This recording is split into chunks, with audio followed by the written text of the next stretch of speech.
Peace.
Yeah.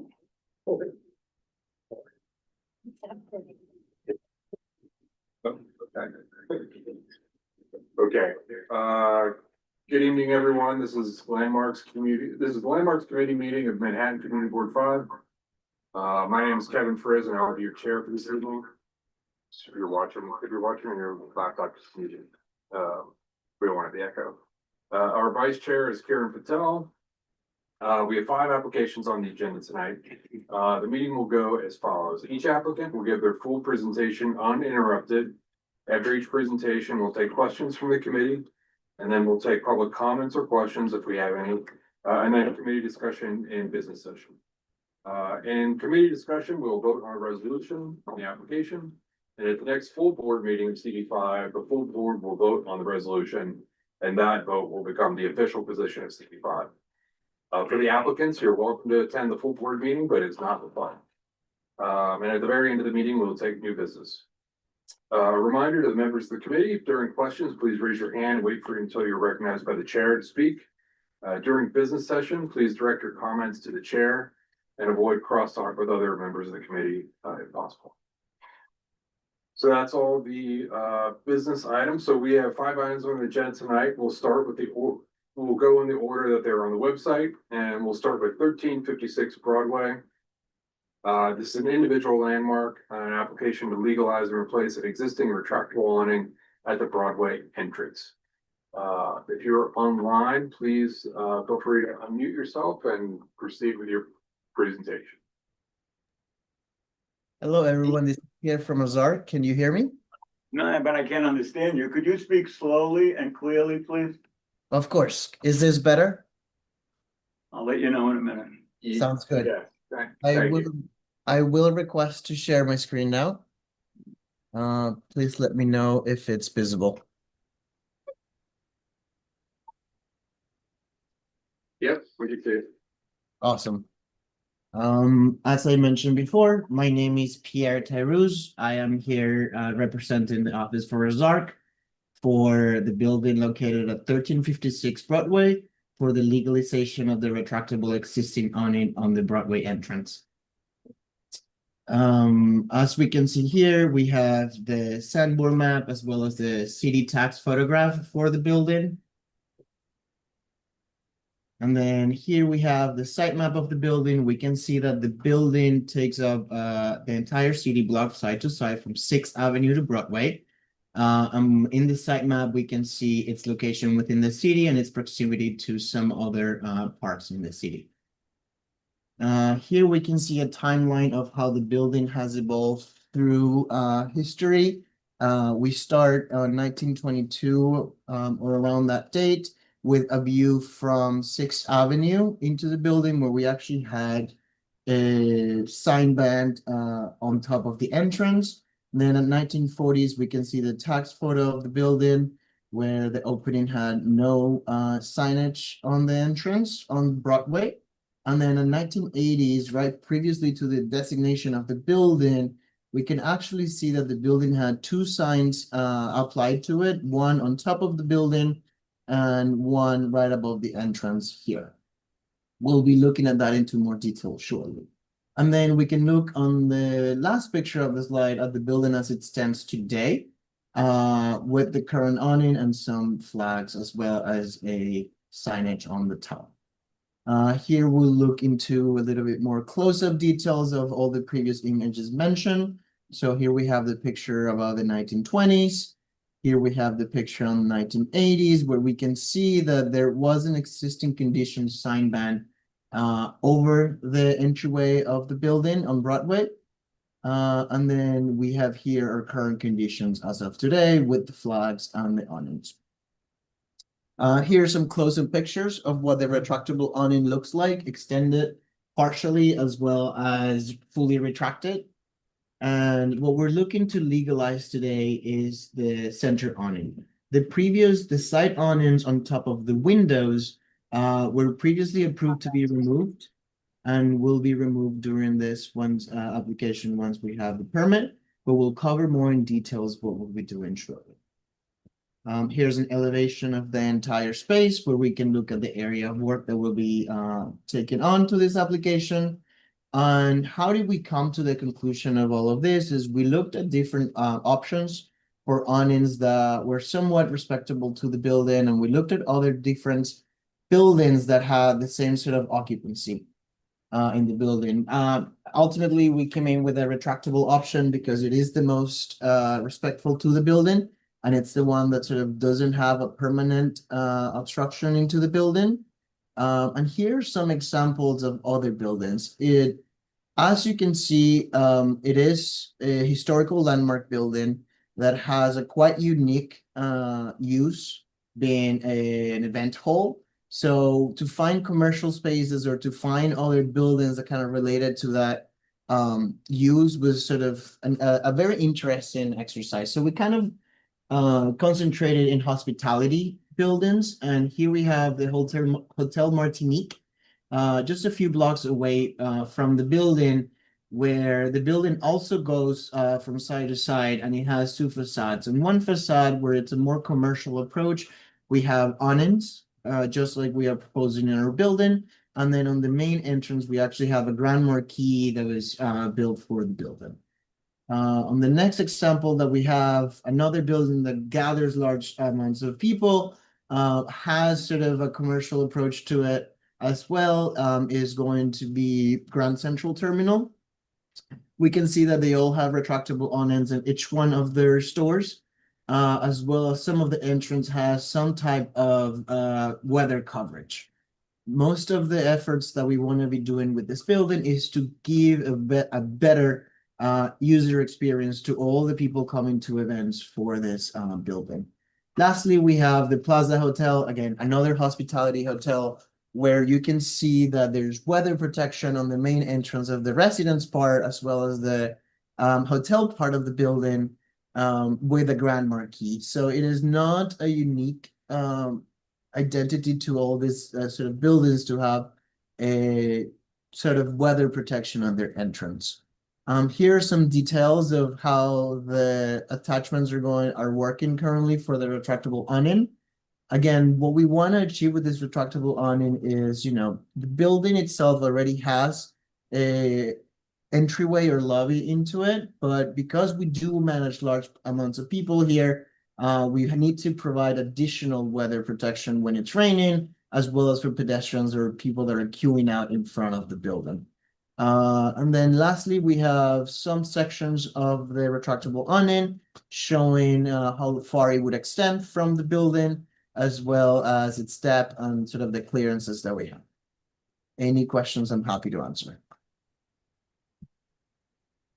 Okay, thank you very much. We'll now move to questions from the committee. Anyone want to kick it off? Tony. When was the awning installed? The awning was installed about 5 years ago. Thank you. And we understand that this is a legalization. Was there a permit issued? There was a previous permit issued for the removal of the small awnings on top of the windows. Let me just go back to that front picture. And there was a previous application for an awning that was never approved, but I don't believe a permit was pulled for the install of the awning. Got it. So you never went through the actual landmark LPC process for this awning? No. Got it. Okay. And then was there a violation issued? Correct. Okay. So, sorry, Michael, did you have a question? Yeah. Trying to remember what it was. Oh, so this thing extends 8.6 feet above the sidewalk, at a decent height. What are the plans for its unfurling? Is it, I just passed by an hour ago and it was curled in. It wasn't out. It was tucked in, flush with the building. What are the plans? Is it going to be out on Tuesdays and Thursdays only, or just when you're having events? or just when you're not having events? Is there any schedule that you're looking to adhere to with the unwinding of this thing 8.6 feet over the sidewalk? That's a great question. So the schedule will be determined either on weather protection, as we're using this for guests that are coming into the event and, it's raining or there's, other elements happening. So there is no necessarily a schedule. It is mainly just to be used on days that the weather is not the best. So can I finish up? Yeah. So it's at the discretion of the building manager or you guys or the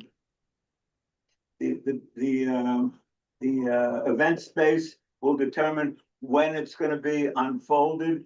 If there's an event that may not be unfolded, if there's an event, it may be unfolded, we won't know. Correct. So it could be open 24/7. It is not our intention to have it permanently open. But yes, to your answer. It could be. Sorry. Thank you. It's unclear to me whether you're asking for legalization of the existing canopy or the 4 proposed designs are alternative designs that we should consider. Can you clarify that, please? Correct. The 4 alternative designs are options that we looked into. We are looking to legalize the existing. We think it's the best option given the historical context that we have. So the other are just options that we've looked at. But the client would like to be the retractable version. Thank you. Oh, sorry, John, go ahead. Yes, why did you not seek authorization before installing this particular awning? In other words, why did you put up an illegal structure? The building was managed by different people and before we got involved, so I was not part of that process. I wish I could So offer you an answer. So let me be clear. You're saying this was done by a previous owner or previous manager, but the same owner? Previous manager. Okay, and before you came to us today, did you pursue or seek to conduct your due diligence to see why? Let me put it differently. Why didn't you conduct the proper due diligence to get a better understanding of why they did what they did? We have had discussions with the building ownership, but that has been the extent of the reasons why. I'm going to guess that the tenant needed some signage and that was sort of installed, but I don't have a concrete answer to that question. Okay, and how did you find out that this awning was illegal? Due to the violation, so we're trying to achieve a certificate of occupancy, final certificate of occupancy for the building. And this violation will obviously withhold us from it, so we want to be able to move forward with that. Okay, and if this awning was not approved, what would be your alternative legal awning look like? We've looked at different options. We would leave that to commissioners to suggest what do they think the best approach for this is, and most respectful, and then we'll proceed with whatever their feedback is and try to adapt to something that it's more approvable in their eyes. And why haven't you come up with alternative solutions? We have, that's what I have currently on the screen. But this one is illegal. I'm sorry, legal ones. This one is not legal. All awnings that we would install like this would need a community and commissioners hearing. So there's nothing we could approve at staff level. Okay, so you're saying any awning would require approval by Landmark Commission? Is that what you're saying? Correct. So the alternative is to have no awning. Is that what you're saying? The alternative would have to have no one, correct? Okay, thank you. So, Just to be absolutely clear, in those four examples of things that you considered, the current awning is the one that's in the upper right-hand corner, correct? Correct. Okay. Hey, so again, just as a point of clarification, so you were not involved when this awning went up? Is that what you're stating? Yes. Yes, so the awning is up. So are we to view, like, it's a little bit of reverse engineering just to show us other options when the illegal awning is already in place and there is no intention to kind of choose from these four? Are we whispering? The client has intentions to pick any of, like, he's available to do any of this. We do think that that is the best option. You think the best option is the illegally? There is, correct. Given the historical pictures that we have, and let me just backtrack a little bit. There was already a previously installed sign over this that sort of resembles to what kind of we already have without interrupting the facade, especially with the doors that are existing here that need to be sort of open and closed. It's sort of, you know, the least invasive option. And lastly, you're saying it's a different management company now versus when the illegal structure was erected, John, but the ownership is the same? took this Right. 10 minutes. Thank you. Sure. Is the scope of what we're being asked to opine on the three windows, awnings over the three windows flanking both sides, a total of 6 awnings and the one over the front door? Or is it just the front door? Just the front door. So, can you just tell us what exists? Like, I'm a little confused by the renderings. Totally. Currently, the awnings on top of the windows are installed, but they've already been previously approved to be removed, but never were permitted. So we are waiting to execute the work all at once to do the removal of those awnings on top of the windows. Okay, so part of your application is to remove the 6 illegal awnings over the windows and just ask for approval for the one over the entry door. Is that correct? Correct, although the application doesn't call out for the removal of the awnings on the windows, just because that was previously approved on a different docket number. So Landmarks, they have not advised us to include that into the scope of this work. I'm not clear. So they'll existing to remain? No, they will not remain the 6 awnings on top of the windows. Okay, they were never illegal, they were approved, but you want to just take them down because you. Correct. That's your prerogative, okay. We're only looking at one awning over the door, that's before us, Right. okay. Uh, I'm just, yeah, there's no renderings that show the final iteration of what they're asking for. Right. It's just what it is, what it is. What they have now. is what They're asking, but it's backwards, certainly. Yeah, what they're asking for is that.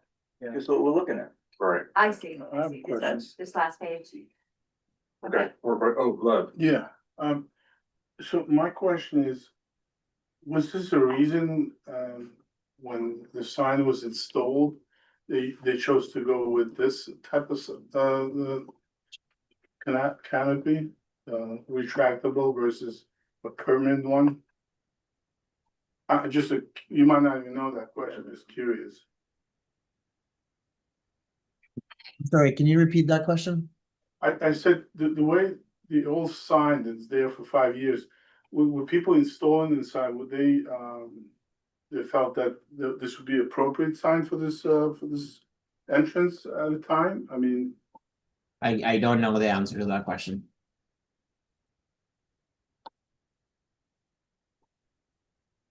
I'm not into, No, I landmarks, mean, so I'm just saying that it's, it looked appropriate, level, why didn't they come Right. to, for approval then? we will talk about it in business session. Right, okay. Yeah. More questions for the, application? Okay, hearing none, we'll go to public comments if there are any.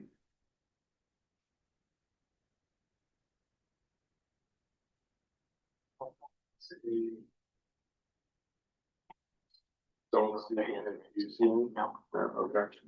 Okay, so we'll move into business session. Just a reminder, business session, only members of the committee will be allowed to speak. But there's no vote, so it's fine. Okay, first thoughts, comments? John?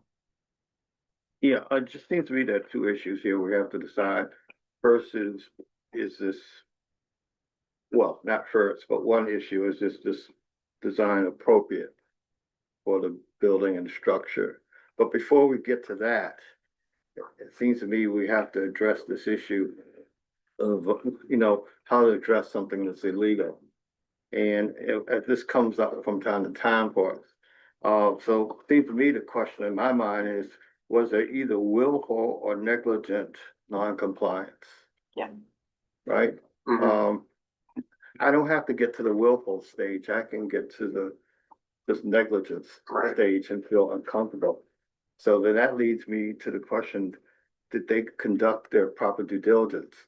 I hate it when I go to a store or work with a supplier, anyone, and they say, well, it's not me, it's somebody else, but it's all still the same legal entity. That to me strikes me as being a inappropriate response or insufficient response. So, this leads us down the road of what people refer to as the moral hazard. At some point, if we continue to sanction and agree on things that are illegal, at some point that becomes the norm. And then we are pretty much what people refer to as a body that's been captured by our clients or by the people we're supposed to regulate. I'm not, on the other hand, I would love to hear from, my colleagues to what degree this is appropriate, but I just wanted to just state those are the issues in my mind that I have play. Yeah. No, that's a good call. Sorry, Karen, you're free. No, I echo you, and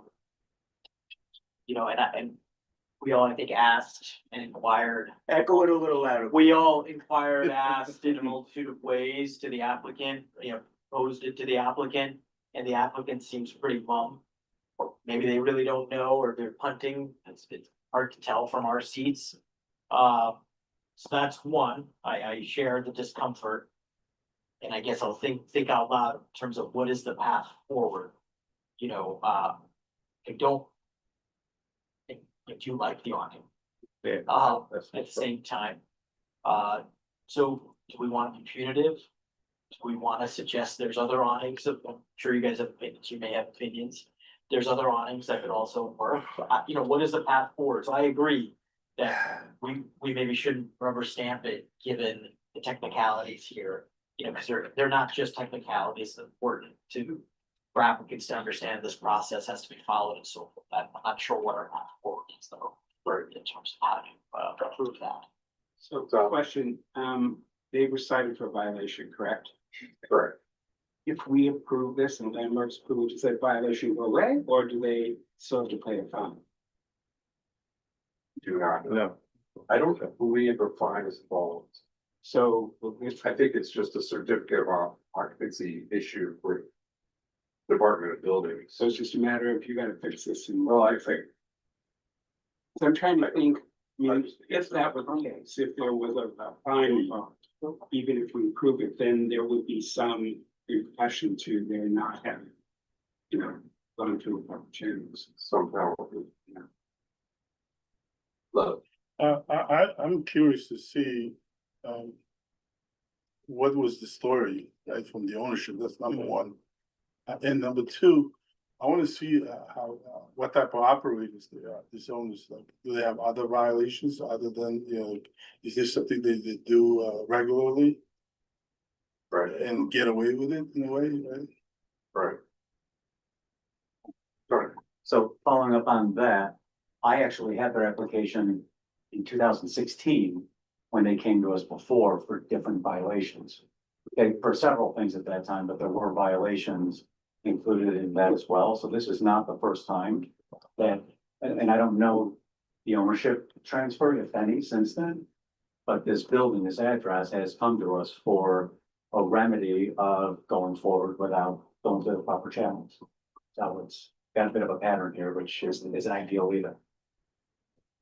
That's valuable. Chris? Correct me if I'm wrong, but based on what I heard, it seems like the only reason why they're coming to us now is because they need to resolve that certificate issue. That it doesn't seem like they were, it seemed as though the implication I heard was that they were willing to skate under the radar until this became an issue that they could not resolve on their own. That intent is problematic to me. Stylistically, I'll just give my 2 cents. I don't think the awning even matches. I mean, it's a classic Roman revival building.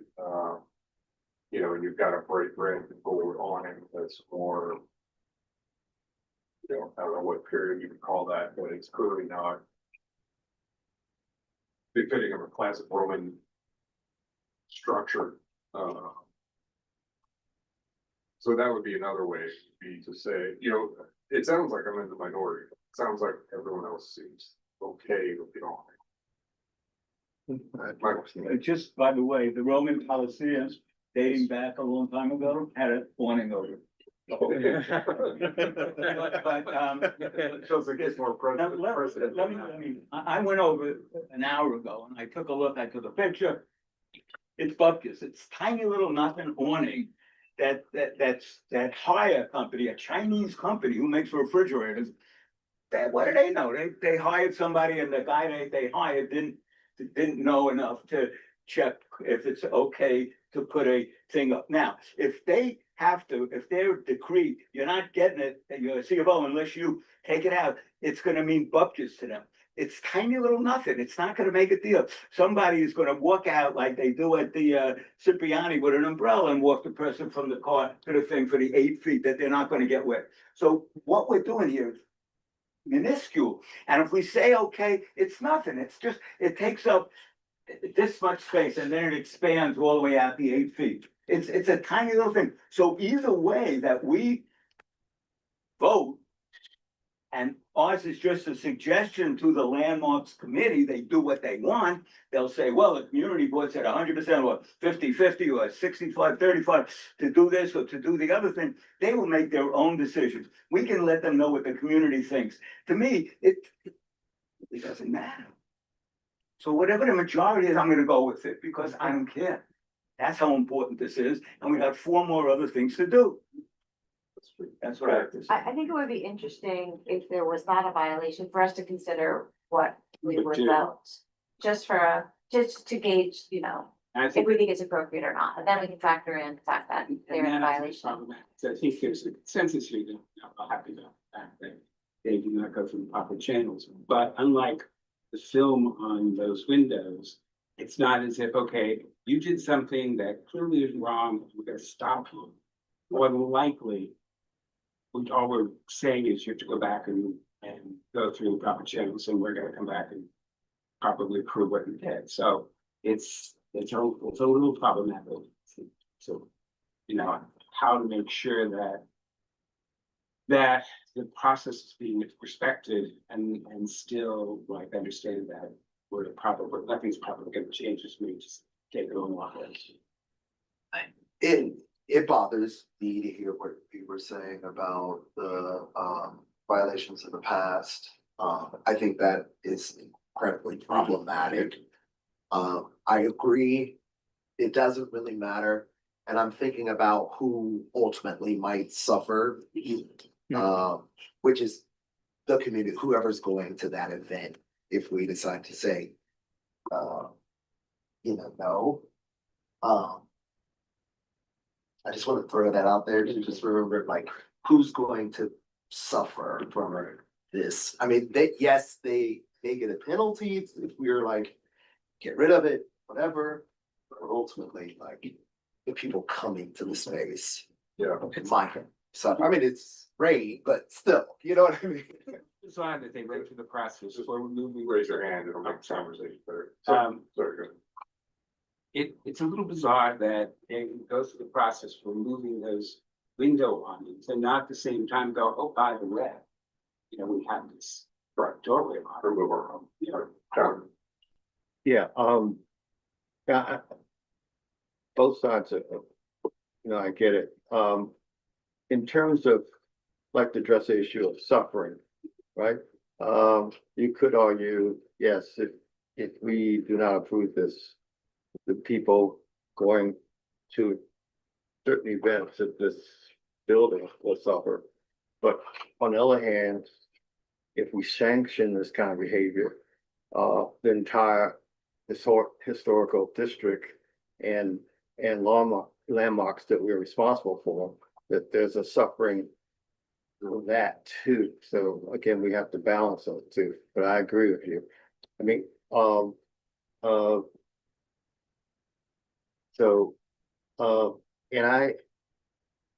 it's interesting. I'm not sure we got clarity on whether most people feel this awning is Appropriate or not. is It appropriate. felt like I was in the minority. Yeah.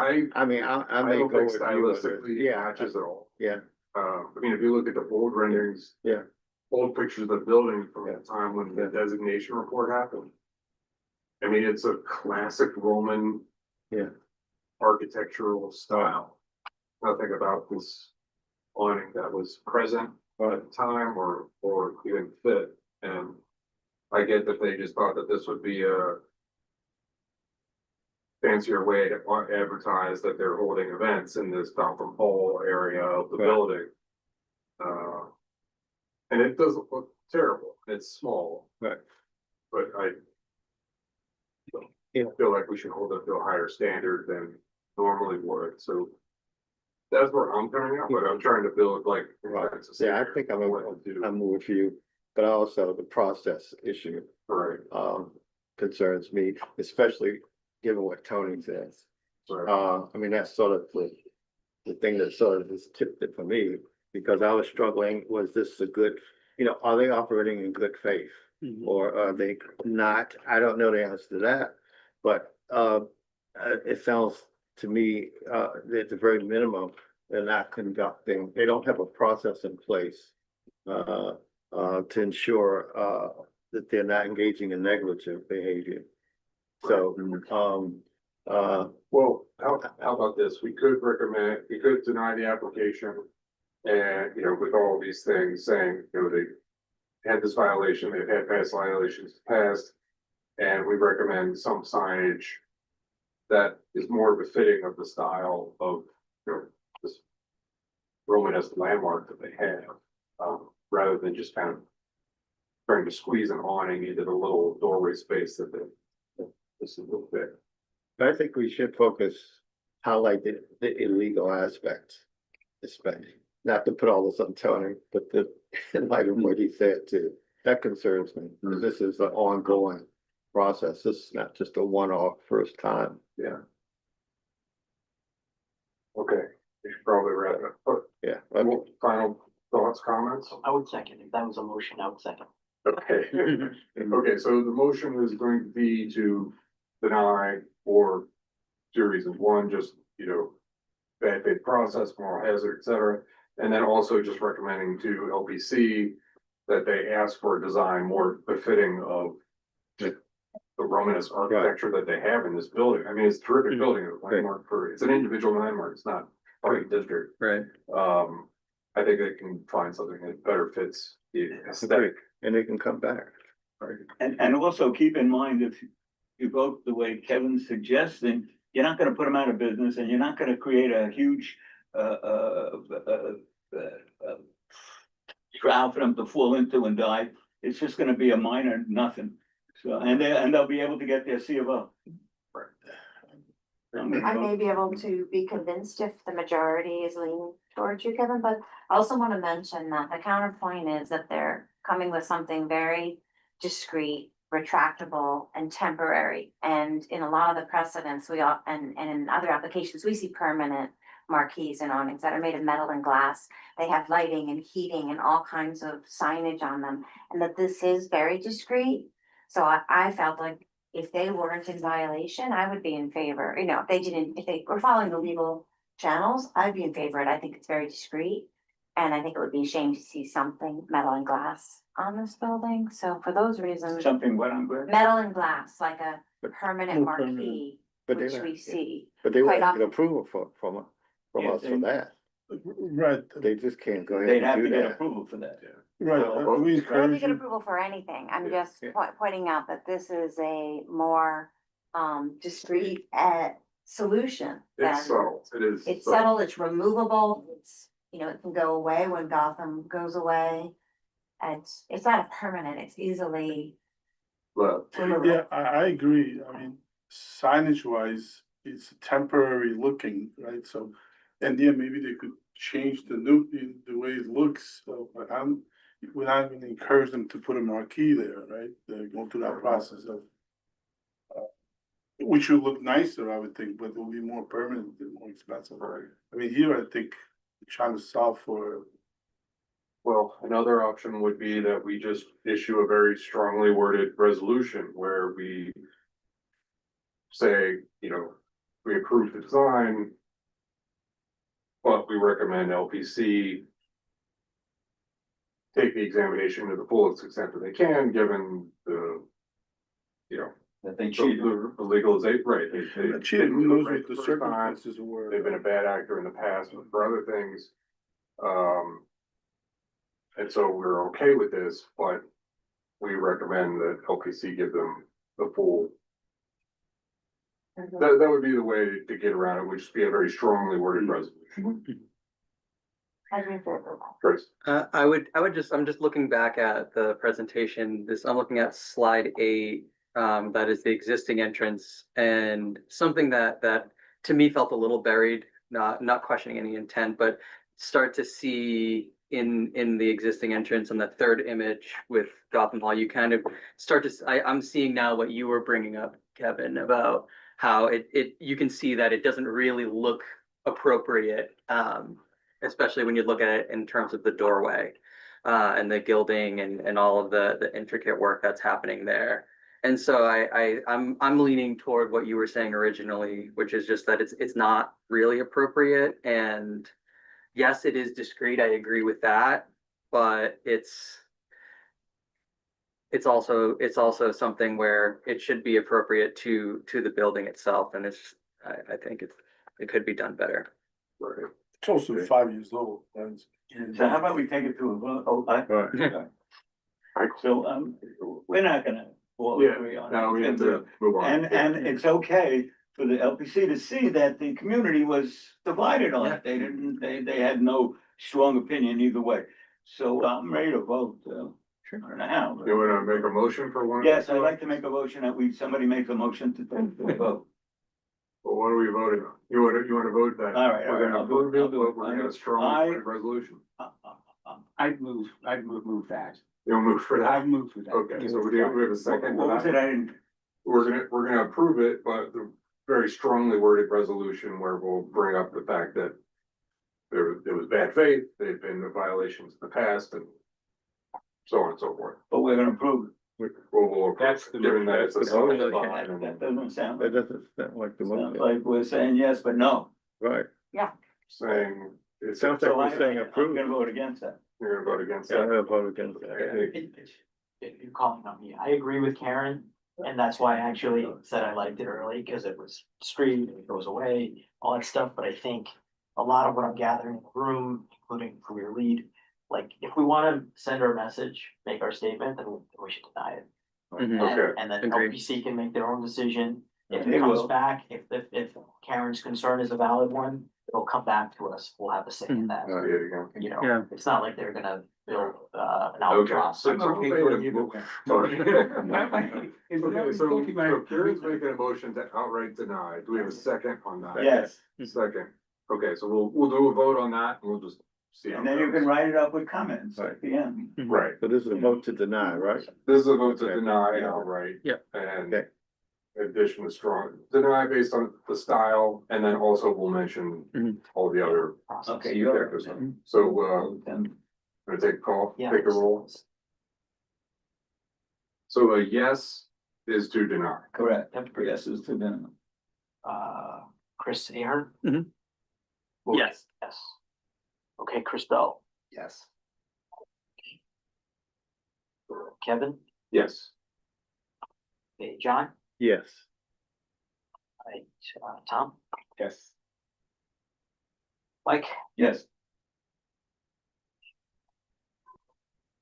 yes. Amy? Yeah. Karen, Yes. okay, Tony, Yes. Lev, Yes. Okay, yeah, motion passes. Okay, thank you to the applicant. The final vote, the official vote will be at our next full board meeting. You're welcome to come and present if you'd like, but it is not required. We'll now move on to our next application, 500 Fifth Avenue.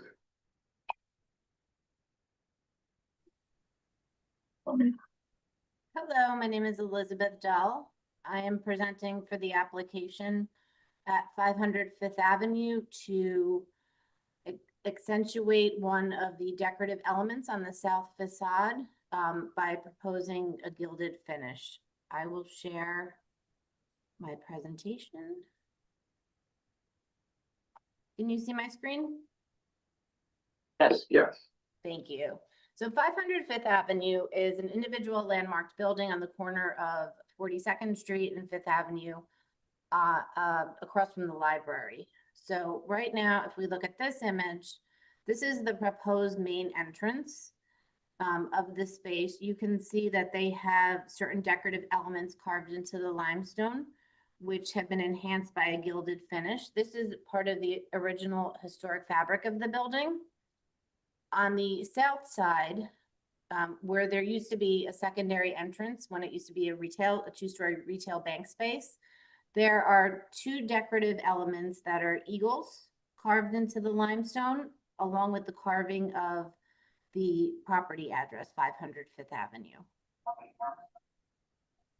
And then moving on to our proposal, this just references, again, the existing finish, the proposed finish, which we've used to restore the existing gilding over the course of the years.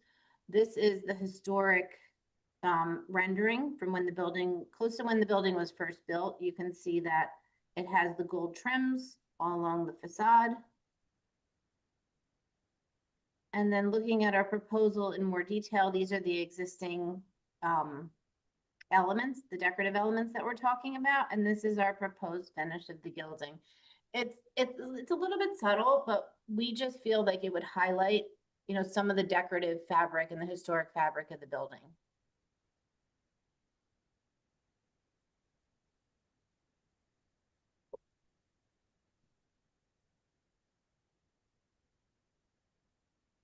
Okay, great. Was that, are you finished? Yes, we are finished. Thank you. Okay, great. Okay. Questions from the committee? Pretty straightforward one. So the stonework is limestone? Correct. Is there, so in order for you to gild the limestone, are you going to have to treat that stonework in some way? And if so, what's the treatment before you put the gilding on? I will need to get back to you on that. I've done that. I know they've done it in the past. I don't know the specific procedure that they use. Okay. I have a question. Is the existing gold finish on the main entrance, is that the same paint that you're going to use for the new Yes. Eagles? Yep. Yeah, you can see this is our sample jar, and this is what the final finish looks like at the front. Got it. Chris?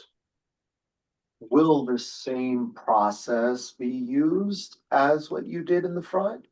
I mean, I know you don't know the process, but do you know if it's going to be the same process? It will be the same process. We want the same aesthetic and the same look and feel of that finish.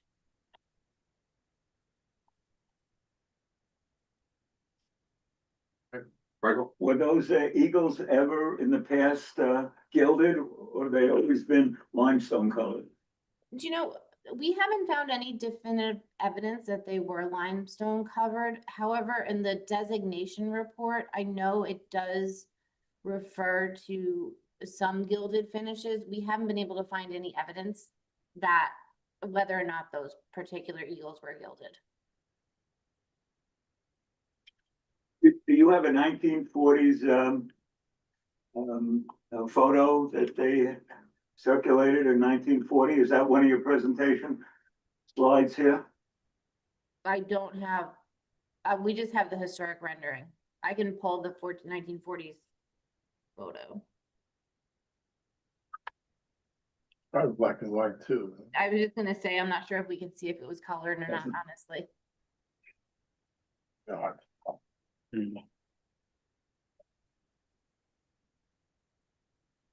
No questions? Anyone? Okay, we'll go to members of the public. Don't see any. Yeah. Okay, business session. Thoughts, comments? I'm sorry, I have a question. I'm a little out of order. I do have a That's fine. question. Oh, Are you proposing to add 500 Fifth Avenue engraved into this as well? No, it's actually existing. Okay, you just can't, it's just very hard, it's very faint. You It's can't hard to read see it in the from shed, I know. afar. It's hard to get a good picture, especially with the shed in place, but this is a little bit better picture that we had gotten on a different day. Okay, so your photo on the right is existing, that sort of carved numbers and street name. Yes. Sometime. Okay. Thank you. I'm just surprised they're not building the address because that's Oh, we signage are. and. It's the Yeah. eagles and the well. address that we're proposing. It's also the address. So you are gilding the incised letters and street name in addition to the Eagles? Correct.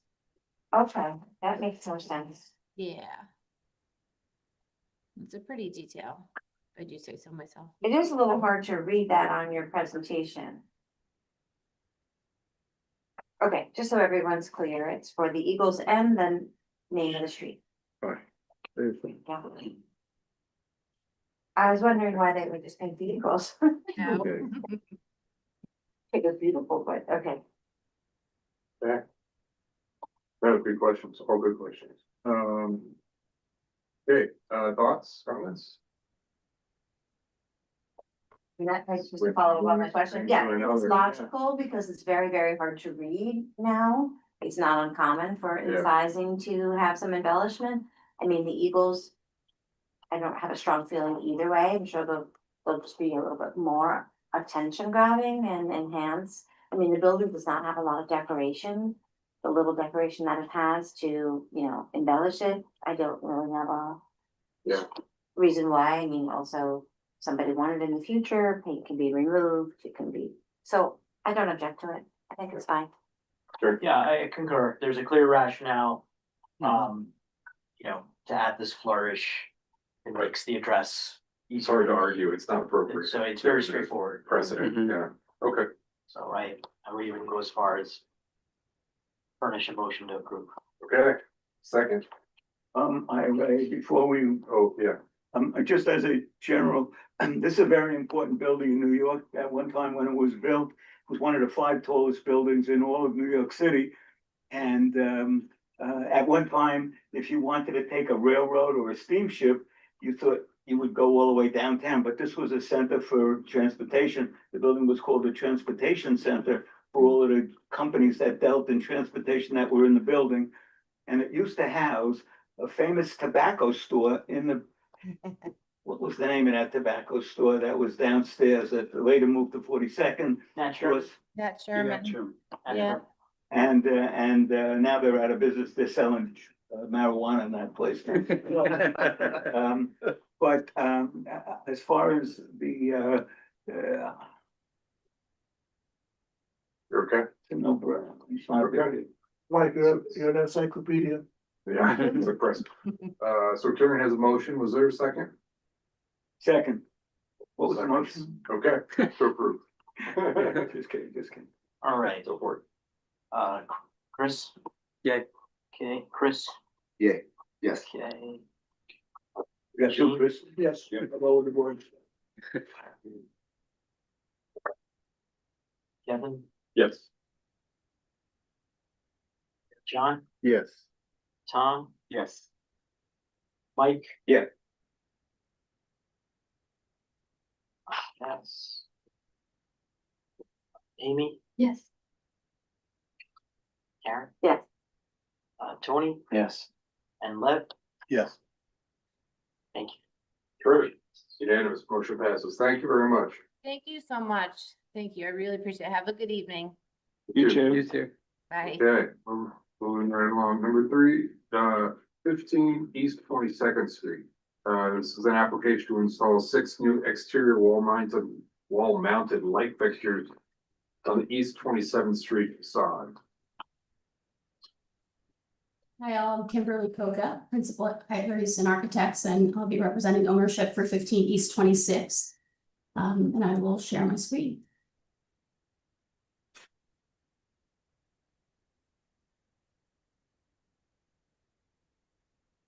Can you all see that? Yes. You can share? Okay. We're here with a proposal to add exterior wall sconces along the 27th Street ground floor facade of this building, which sits within the Madison Square North Historic District. It's a through-lot building with its main entries on East 26th Street and service entry on East 27th Street, sitting between Fifth Ave and Madison Ave. So again, we're talking about 27th Street facade only, which is a secondary facade. And these are the non-historic entry doors to the service entry of the building. The main entry to the residential and commercial portions of the building are on 26th Street facing the park, but there's no scope on this side of the building that's being proposed today. On the 27th Street side, we're not altering the existing limestone, the non-historic storefront infill, or modifying any of the building's character defining ornament. The application is for proposed sconce installation only. Again, it's secondary frontage and it's designed to read, the sconces were designed to read quietly against the detail of the neo-medieval facade. Beyond wayfinding and more finished ground floor presence, primary driver for here was to illuminate the pedestrian level. The ownership feels a responsibility to make sure that this stretch of 27th Street isn't a dark gap at night. And so there's a practical purpose to this request. We're trying to find a resolution here that fit within the design of the existing facade and the rhythm of the facade without disrupting the historic character. So we selected 2 clean rectilinear sconces in a black finish. Sconce A would be wall mounted on either side of the entryways in the stone portico.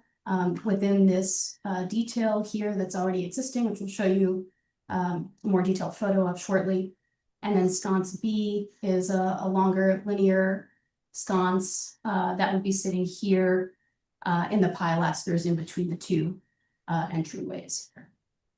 Sconce B is just short of 2 inches deep, so we're looking at fixtures that are low profile. Again, just keeping them quiet along the facade. This is the detail around the portico, which is the space that we're working with to get light around the entryways and without disrupting any of the curvilinear stonework here or any of the ornamentation.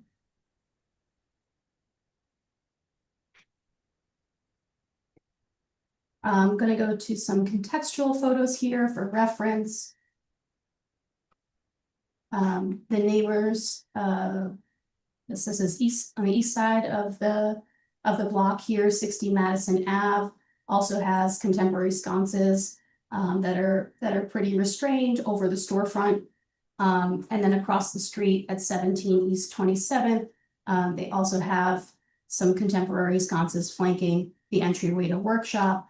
There are also some additional lights on this facade, but just calling out that there is precedent here for more modern fixtures that let the detail work on the ornamentation of the buildings really shine, as opposed to what we see as sort of Prince George Ballroom, which are more historic, sort of gaslight look that are more integrated into the design of the building. There's another photo here of 225 Fifth service entry, which shows illumination at their service entry. This is at the west end of the block. And then this is our building here, 15 East 26th Street, which this is a photo at dusk. You can see there's a single street light here, but we're getting a lot of benefit out of the temp lights that were under the scaffolds left and right of the building. But once those are down, this is a pretty dark stretch at night. And that's what we're trying to solve for. In general, we picked light fixtures that were that are 3000 Kelvin, so trying to keep warm light so as not to cast blue or white light along the historic facade.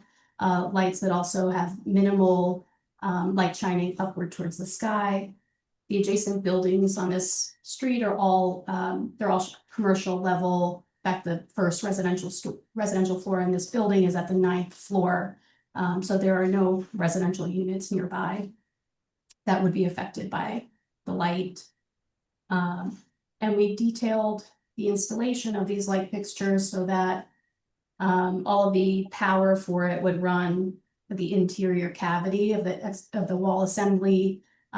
We did have interior probes done to make sure that the wires could be chased around steel structure and that we could have minimal penetration to the facade, ideally within mortar joints, and obviously no visible electrical work on the exterior. As far as placement, the facade really has a strong symmetry and rhythm to it, and so we were trying to mimic that by centering the light fixtures within the detail that I was talking about around the portico, and then also relatively centered across the building with these longer linear sconces at the pilasters as well. So we think that this proposal is relatively low impact and enhances community safety while respecting the detail and character of the building. So we respectfully ask for your recommendation. Great, thank you very much for the presentation. Questions from the committee? Gene? So, are we installing any new sconces or just changing the existing ones into the modern? There are no existing ones. These are all new. So you'll be drilling a hole through the facade of the building. And then the electrical will be behind it, so the only thing that's gonna be visible is the new sconce. Correct? That's correct, yeah. And then let's say at some point they would be removed. How would you patch up the hole? Is it a limestone or is it like? It is limestone. We are calling, the design intent is for the conduit to come through the mortar joints. So that could be repointed if it did have to be reversed in the future.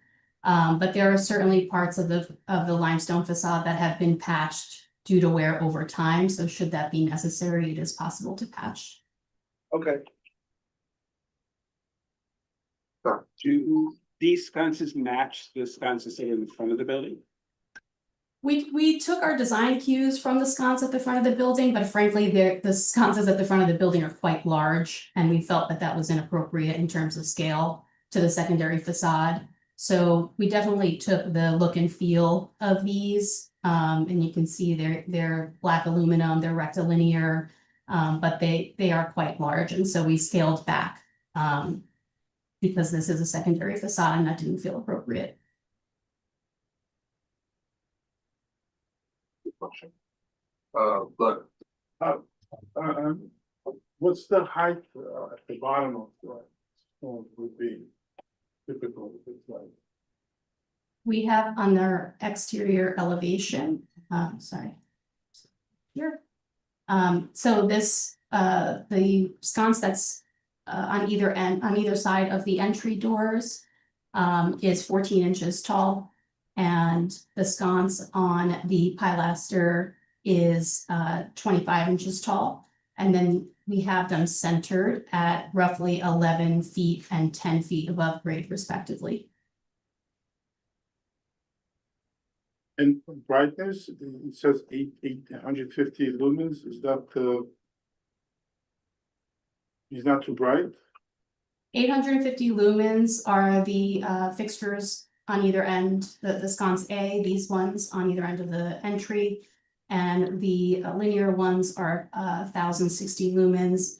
That's generally pretty low output, especially given an urban area.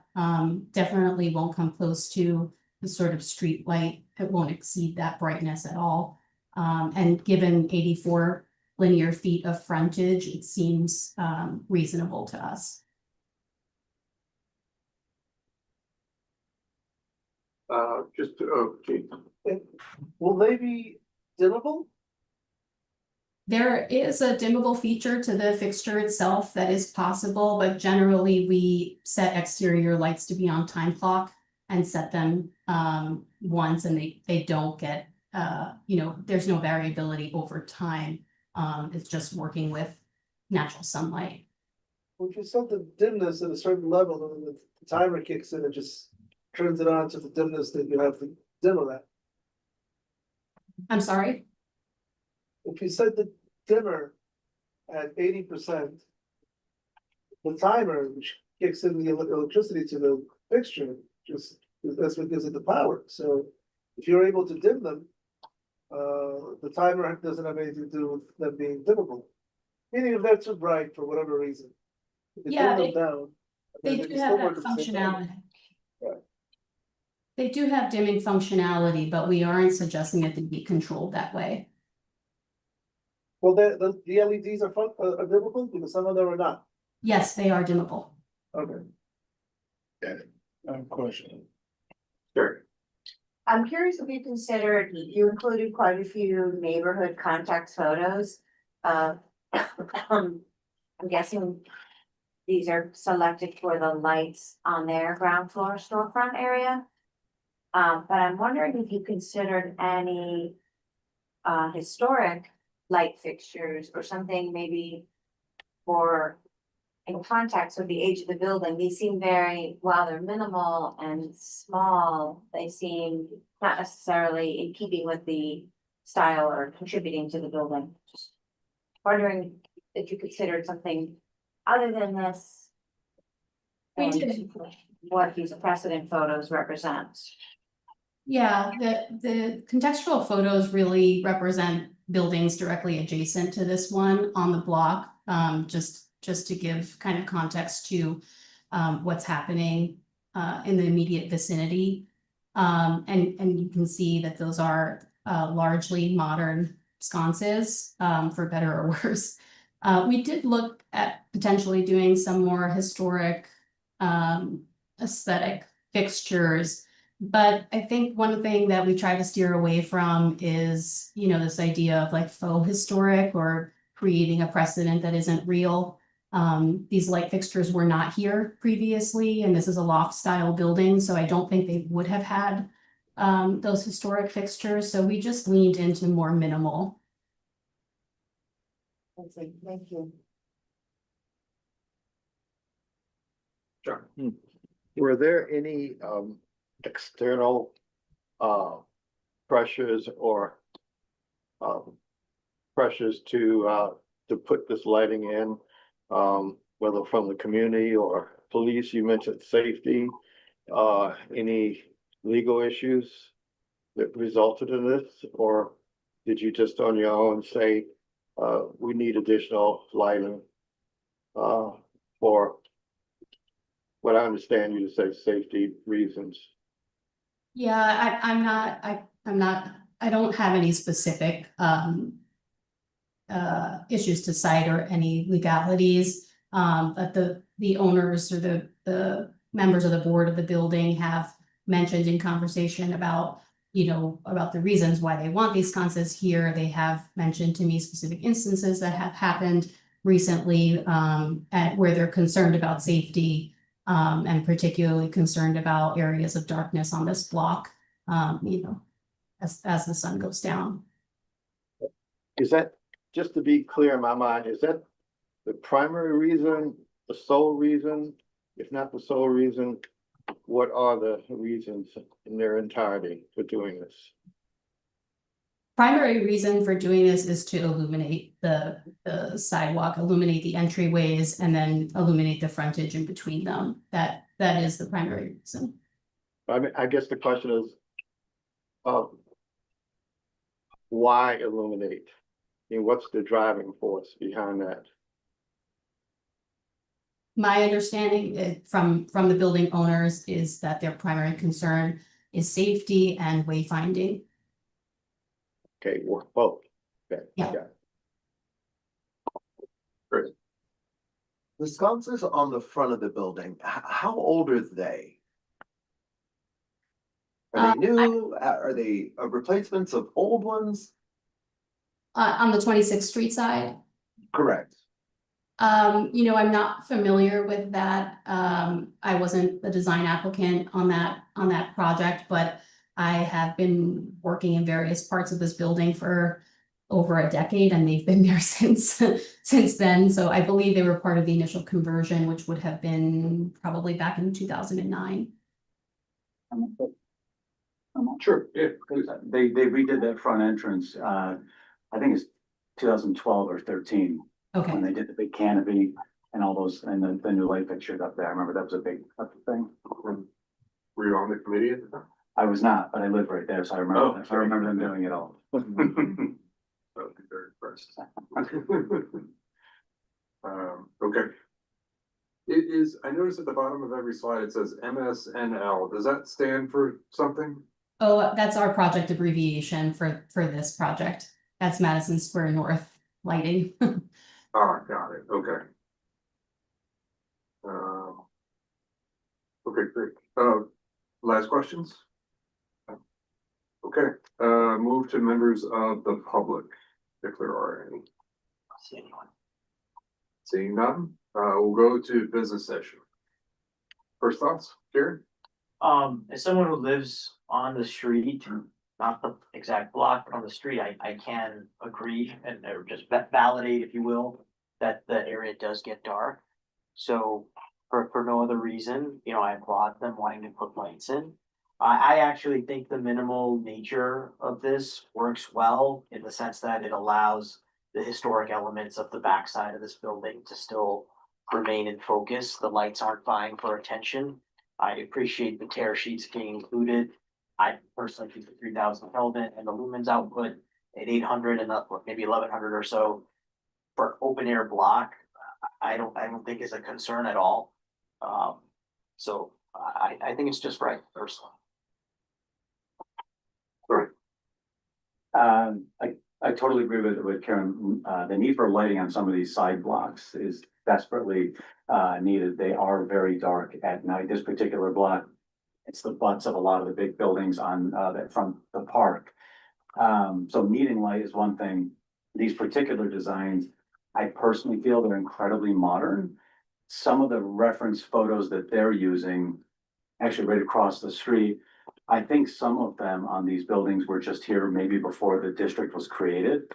They do look a little bit older, the corner building on Madison, and then where the coffee shop is across the street. But right across the street next to that, Prince George Ballroom, they've actually got some really nice, and it's in their photos as a reference of somebody who's got exterior lighting. They're actually beautiful historic looking lights, and I think they actually are original lamps that are out there. But this is a really nice building. It's a beautiful building, both the 26th and 27th Street facades. I feel that both designs, one, I feel like they don't match, which is odd. I know they obviously don't match, but I don't think they're complementary to each other. I personally don't think that they complement the building at all. I think they distract a little bit from the historic nature of the building. Chris, I agree with that. This is, for me, visually, I'm like, it takes away from the look of the building. It's interesting that the front like the front sconces, like there's no element of that in the back sconce. I don't know. It doesn't add to the building to me. So I have been over to see this building near me, so. Can we talk a little louder, please? Oh, sorry, I've been to see the building. The sconces are taught, the reason I asked the question I asked is because this seems very similar to the sconces they have in the front of the building. I think it's aesthetically consistent in terms of the way they're working with the building. I don't find, yes, those sconces are relatively modern, but they're not, to me, they're not intrusively modern. I think that in the front of the building works pretty well. And we're talking about their service entrance. We're not talking about, a lot of people coming in for entertainment or guests or whatever. And yes, I would agree with both Kieran and Tony that right now you walk by that space and it's sort of dark and a little bit ominous, and having some good lighting in there is I think a plus. Great. I think it's a valid, I'm gonna ask the applicant, given that concern, were there any more historic lighting options considered in the design process? Might need to unmute, yep. Yeah, we did, like I was saying earlier, we did look at some that had a little more detail to them, but we were trying to keep with the existing lighting on the building, which happens to be on the opposite side, on the 26th Street side. If I can go back to that image of the existing main entry, they are quite modern. And so we were trying to keep with the design language of these more modern interventions that, at a smaller scale, weren't trying to be something that they were not historically. So that was our intention, was to not have them be sort of more historical looking, like the Prince George Ballroom ones that felt more like a primary entrance historic gaslit fixture. Okay, thank you. More comment, Chris. I think my concern is more with the sconce A design than sconce B. I think sconce B, the ones that are sort of in between the entryways, is that inobtrusive and would be able to provide light. I think I'm not an architect, I'm not a designer, but to me the sconce A design it seems much more modern than what was on the front of the facade. And I really don't see the design correlation between the two. So like my hang up is really on the sconce A design. I think that there could be a little bit more something that's a little bit more appropriate to the building. Okay. More thoughts, John? Yeah, I would love to hear from my colleagues who say that this is too modern. What, if I could get a better sense of a design that would not, is there any design that would materially not change the look of the building? Or is the fact that anything you put on a building is gonna make it look different? So I'd love to hear. So as Leila Logosica would always say, and you'll remember this, we are not here to design for them. Right. Right? For those of you who don't know, she's the former chair of this committee. If you look at, I don't know if she got it up there, the front of the building, sconces, they are more modern because they were put there in modern times. This district, I think, was 2001 that it came about. They were intentionally designed to fit. If you can zoom in actually on that, some of the stone architecture right above that light, that center point that it's got on the top of it, it's a stone column that comes down. They were intentionally designed to complement the stone design that's on there. And then the bottom of it, and I think the front, I don't think they're bronze, but they're made to look historic, whether it's a painted aluminum or whatever it is. But that bottom design too, they're all giving a nod to more of a historic design without actually being historic, right? I mean, that's the front entry of the building. I get it. It's not the back. But they did make an attempt to try and match a historic building using, whether it's the colors or feeding off of the stone that's right above it. It's a very interesting design. You should see them up close. And they don't have that on the back. But there was an attempt made to try and look a little more historic than either of these designs are. These are flat out modern. I'm not saying they're bad lights, but do they complement the landmark, which is what we're here to focus on, is, you know, what is this doing to the landmark? Does it detract? And that's my opinion, is that it detracts from the landmark. Okay, thank you. Good question. This is 26th Street, right, Tony? Yes. 27th Street, but yeah, Yeah, right across. 27th Street is this, that's 26th Street, the back is 27th. That's 27. That's the Right. 27th. The address of the building is on 26, but these lights that are under consideration are on 27th. Yeah. Yeah. Just a point of clarity, I think this, I don't know if it's an individual landmark, I think it's a historic district.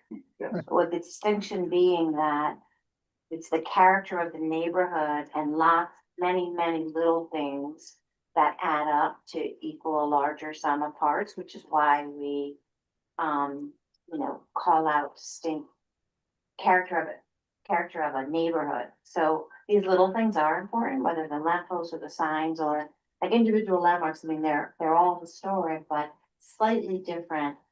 By putting modern elements in historic district, it's just a little different application to me than if it were on a landmark building, because it's changing the character of the neighborhood.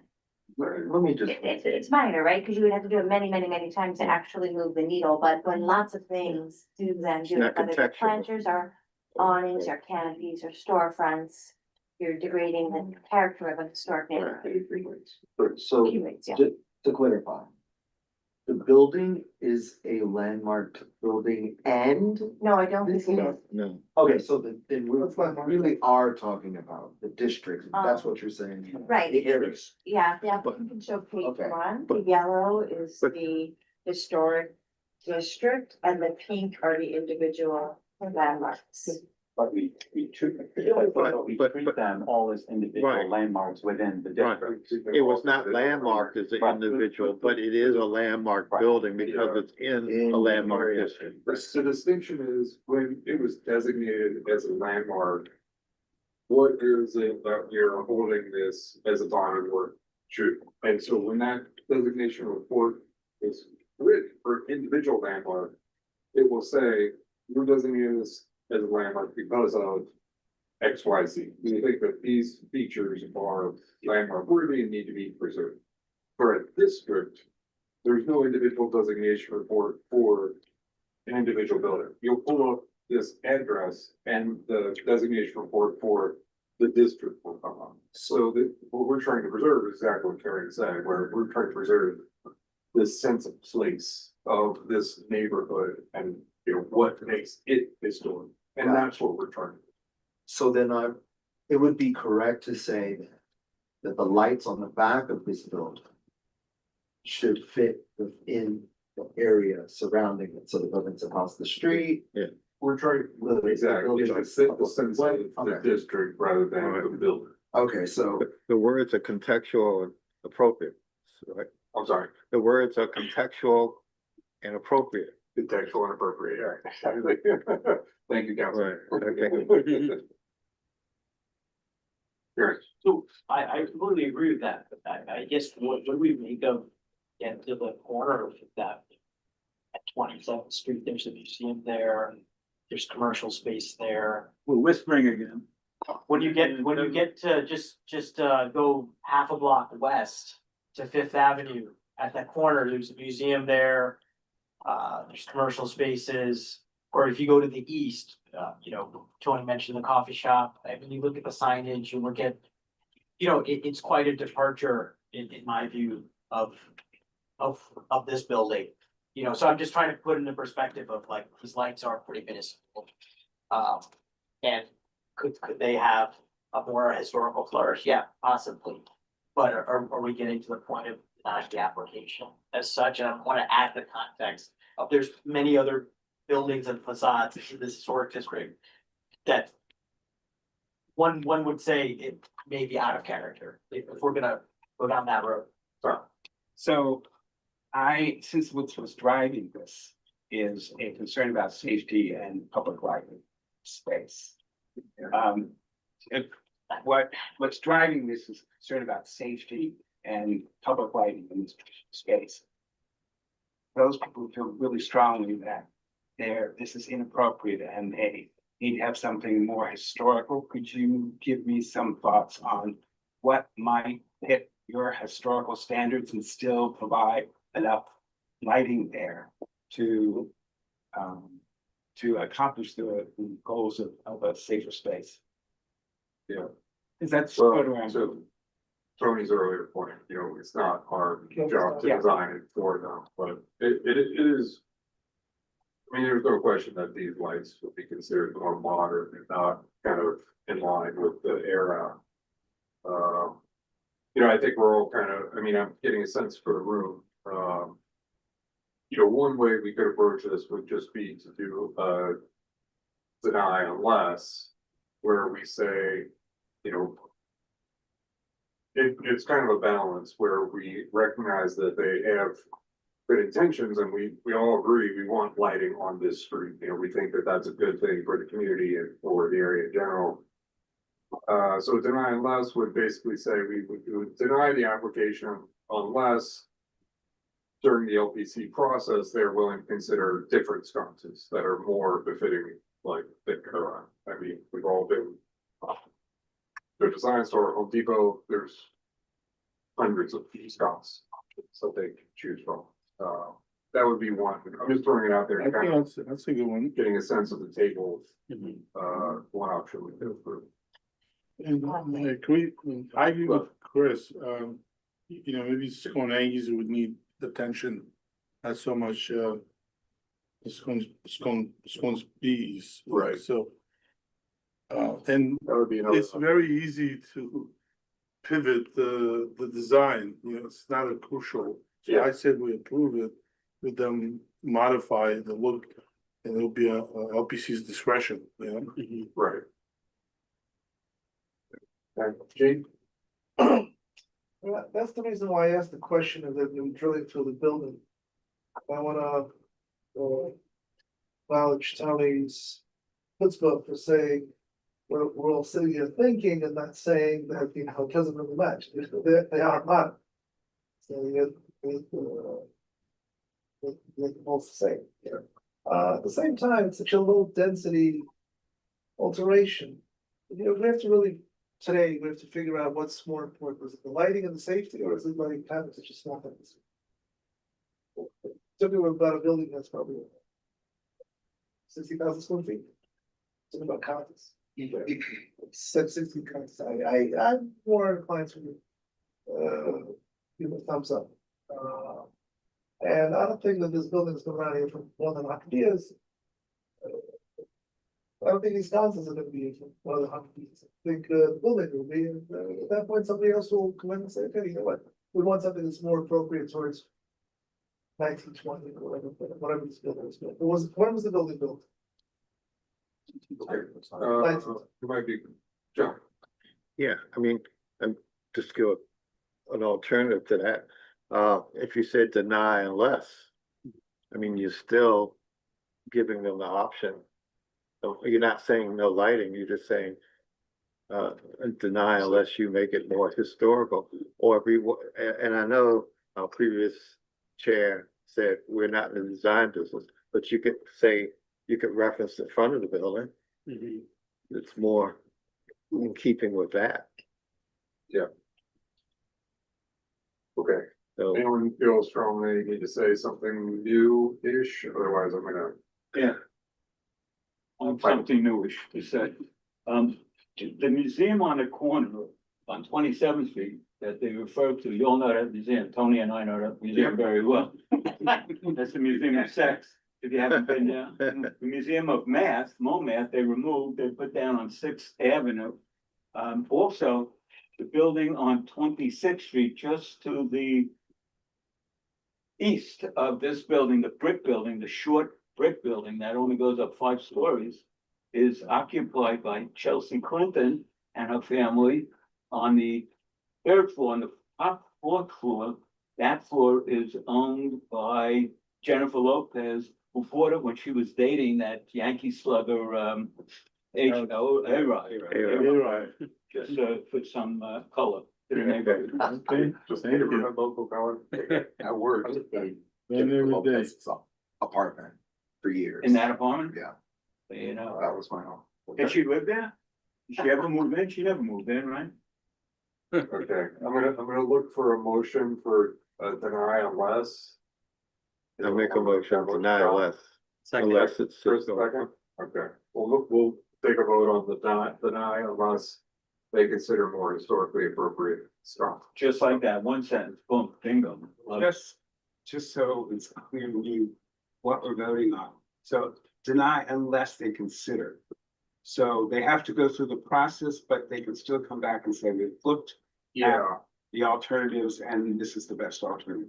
yeah, the LPC, the Landmark Yeah. Preservation Commission process is much more robust, like the LPC might, when they go to actually present this, they might say, look. We want all news conferences to be considered, come back to us in 6 months, and then they'll come back and present the LPC again. They'll go through that. Yeah. Yeah, just for the new members, it's my understanding that whether you want to say deny less or approve with. The theory of the case is that deny gets their attention more and they're more likely to pay attention to our recommendation. If you say approve with, they just say it's approved, let's just move on. That's the logic. Whether it's true or not, Yeah. you have to ask, you have to ask. That's good. Yeah, but we wish it was a little more historic, Right. it's not gonna register as strongly as. A lot of times at LPC, when they read our resolution, they won't read the whole thing. They will just say, Community Board 5 says. They'll just read like the resolution clause and not everything that comes above it. I mean, someone's reading it, but when someone's like reading the paper, but when what gets read out loud on to the committee is an abbreviation.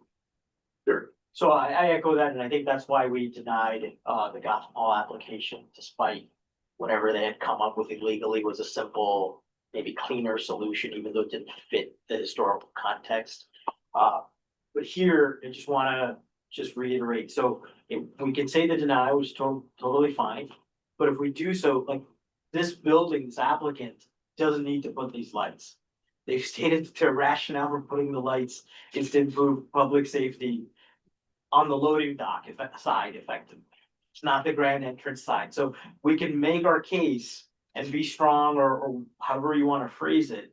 All that does is potentially just serves and volleys back and forth. So if it's 6 months, 3 months, 9 months, we have no lights. So if we were talking about who suffers previously, well, the public suffers. So I'll just, just wanted to state that. Got it. Okay, if you feel strongly against that, just vote no, and then if this, we've got a motion and a second. So if this fails, then we will consider a whole new resolutions, but we will need to do a vote on this, because we've got a motion and a second. So the motion that's on the table is to deny.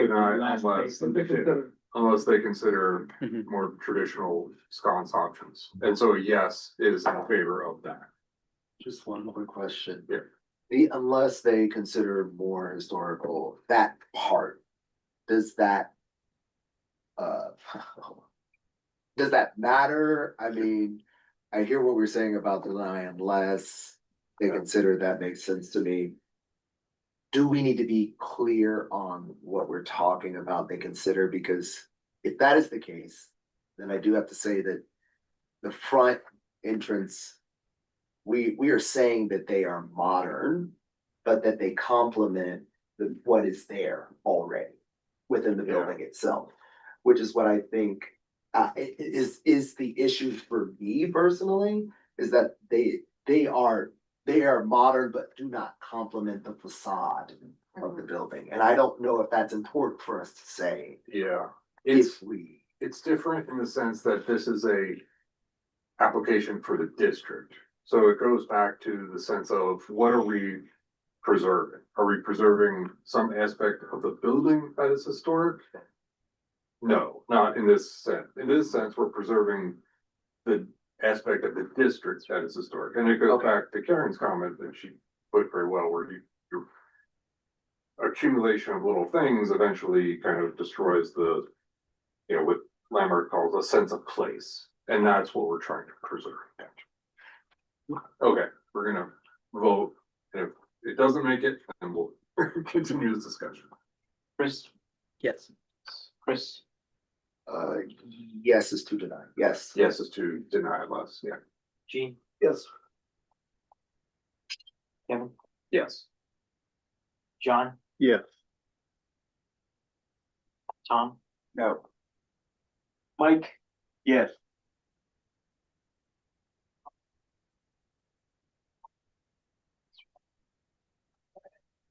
I'm a no. Amy? Yes. Karen, Yes. Tony, Yes. Len, No. the yes have it. Okay, motion passes. Thank you very much for your application. And again, the full board, this opportunity is a split vote, so we'll be another discussion at the full board meeting. You're welcome to come present if you would like, but it's not required. Thank you again. Tell them when with the meeting. I'm sorry. 2 months, 3 months for the next meeting. Full board meetings in 3 months. Linda's left the next full board meeting. Yeah, might be not until. No, there's one in July. Was the last one, right? What was? Yeah. July 9th. July 9th. Thank you, okay. Okay, so now we'll move to 894 900 Broadway. Where they are replacing the front door of their building. Hello, Hello. hi, and my name is Louis Lisboa from BL Architects, and I'm representing the owner of 894-900 Broadway. Just to give a sense of the history of the building was built back in 1886, and it's McKean Mead and White. Originally was the first 5 stories. 28 years later, the additional 5 stories above was built, as you can see, and the front entrance to the building or to the lobby was moved from the center of the building to the side of the building. But later on, there were a couple modifications throughout in the front of the building, and I can show you. And we are here to sort of go back. You can see the front entrance in this photo of the original. It used to be right in the center, and you can see on the side was where the new location is, and we'll go back. It was done back in 1906, where it was restored. So go back to the next page, please. So here, this is in the 50s. They did work on the front of the building, and they cladded over the existing detail of the building. They added the glass aluminum transom above, as you can see, and aluminum doors and side lights. So we are trying to actually remove it all out and restore what's behind it, which is a cast iron Beaux-Arts detail, and you can see it throughout the building. Keep going. Yeah, I'm just going to go to the detail pictures. You can see here it has sort of the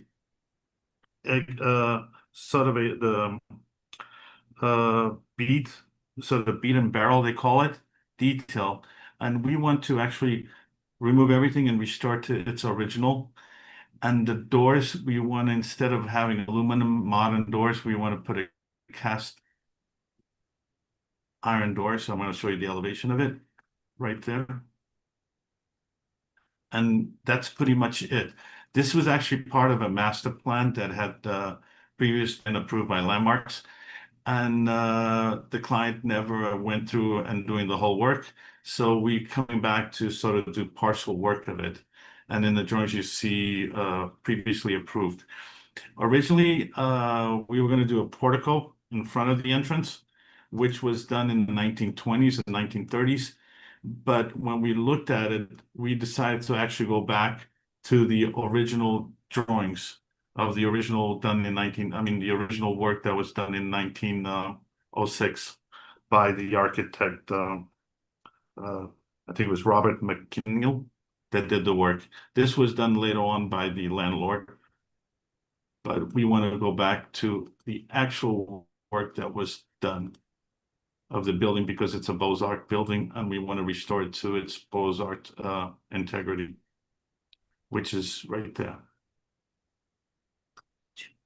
Right here, as you can see here. So what are we doing? We're removing the transom above, and when we probed it, it's actually behind all this. This detail exists with the exception of the front entrance doors and the stone curb. The stone curb, we just want to copy, see here, you have they put sort of a marble stone curb, and the original building has more of a limestone curb that we want to restore it to match the facade here. Which you see here, this curb, we want to match it, the same stone there. And we refer to it as restoring it. And that's the gist of the work. It's just to restore what's behind that aluminum facade that's been there. And if you go back.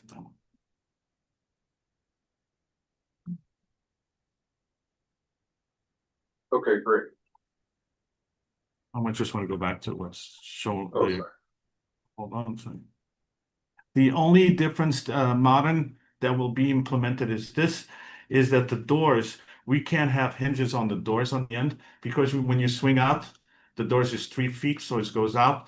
So with working with Landmarks, they recommended that we install pivots on the doors so that when it swings out, it swings less to the pedestrian when walking on the street.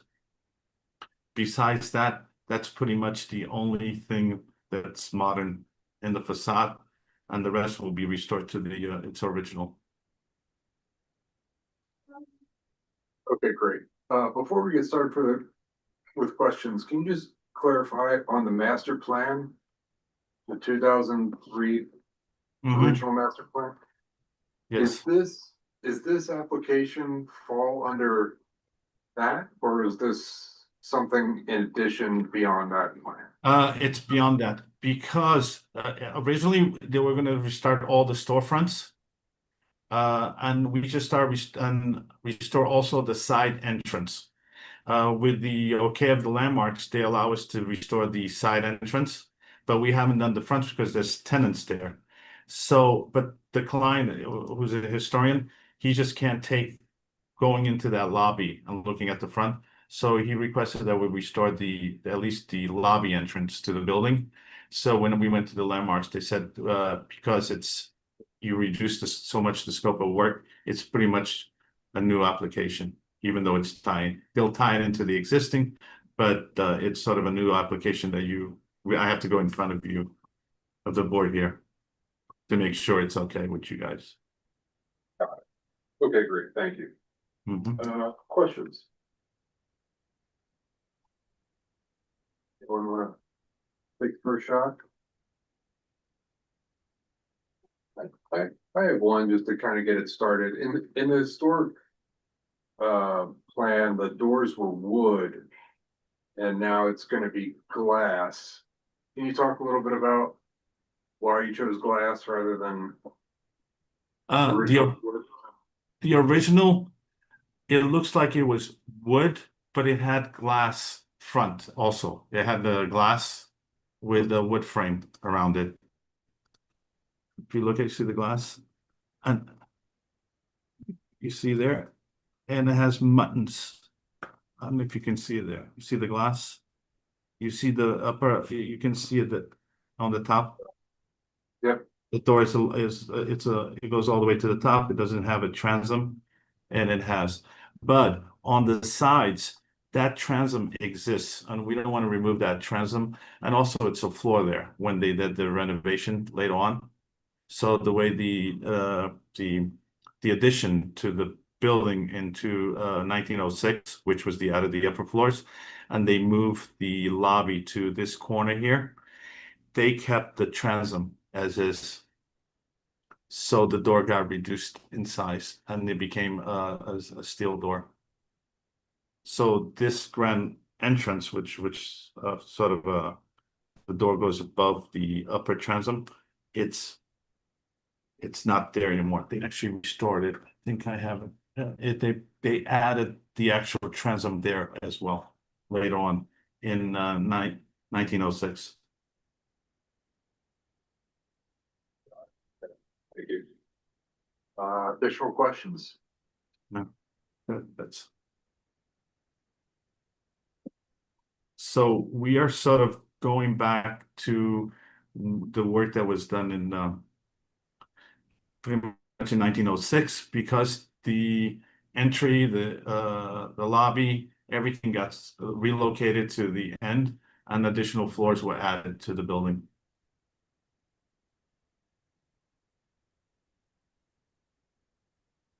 And right now, that entrance is actually a restaurant. Tony? Can you just recap the materials of the door? Did you say it was cast iron? Yeah, it's going to be painted steel just to tie into so it looks the same in with the surrounding the transom and the side lights. And on the side, we if you look. If you see the thickness of the side between the doors and the side, it's not there anymore. It's being covered. The detail that we want to pull out, it's covered behind it.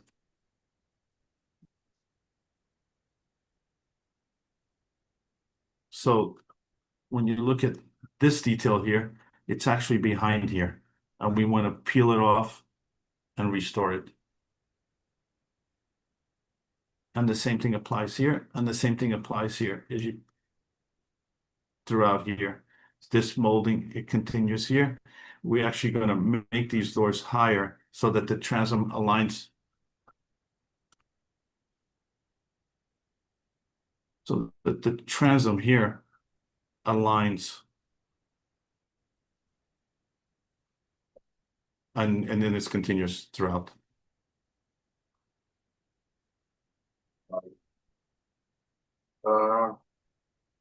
Any questions? No. Okay. Comments from the public?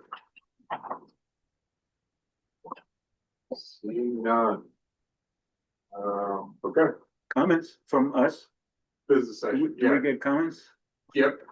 When? Comment? Mike? Could you go back to slide number 2, please? The Goulet Company was a, like Tiffany, you know, they made jewelry and stuff like that. And then they moved to Fifth Avenue. They were up by 37th or 38th Street, 290 Fifth Avenue. I think that's their address. That magnificent building was built for them too when they moved uptown. But what I wanted to show you in this picture is really so cool. You can date this picture just by looking at these telephone lines to before the snowstorm of 1888, when they put the, when they started putting the lines on the ground, you know, when they put in the subways and stuff, and they put the lines under there. And this shows you what a mess it was. You should see what Madison Square used to look like. Could hardly see anything but lines. Anyway, that was a comment. It's a fun fact. Thank you, John. Snowstorm of 1888. So 1888, snowstorm. It's so funny. We had to restore last time. You know, the basement sticks out. So you have like you have in Soho, the glass and the frame. Do you know? Yeah. So we actually had to take out all the glass to restore it because they had poured, you know, after restoring that, they poured concrete all over it. And it was so damaged that we had to do it by hand, each glass to save it. With landmarks there to watch us do it. Karen. Yeah, So- I'm in favor of the application. I think it's a very thoughtful, considerate design.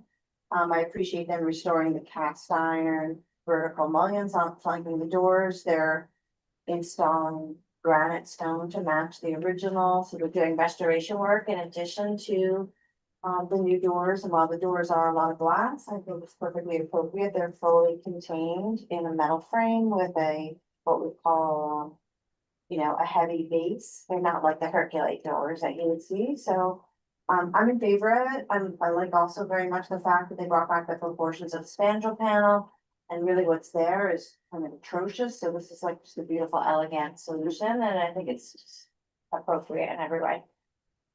Sorry. Totally agree with that. We saw them come to us in 2023 for some alterations to their master plan. I don't know if it's the same firm or not, but both times they're incredibly diligent, doing a lot of detail, a lot of exploratory work.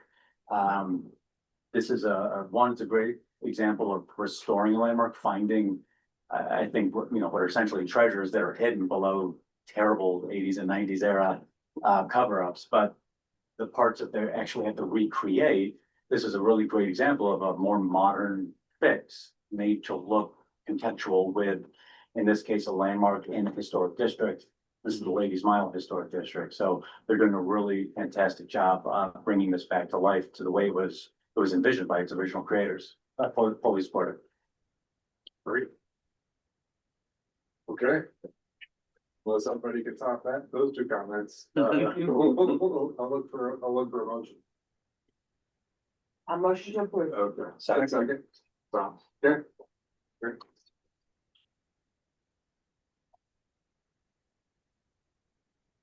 Okay, Chris? Yes. Chris? Yes. Chief? Yes. John? Yes. Tom? Yes. Mike? Michael? Yes. Amy? Yes. Yes. Tony? Yes. Lev? Yes. It's unanimous. Good. Perfect. Thank you very much for the presentation. That was great. Looks terrific. Thank you for the presentation. Okay, we'll now move to the final presentation of the night. Christie's, 1230 Avenue of the Americas, 10 Rockefeller Plaza.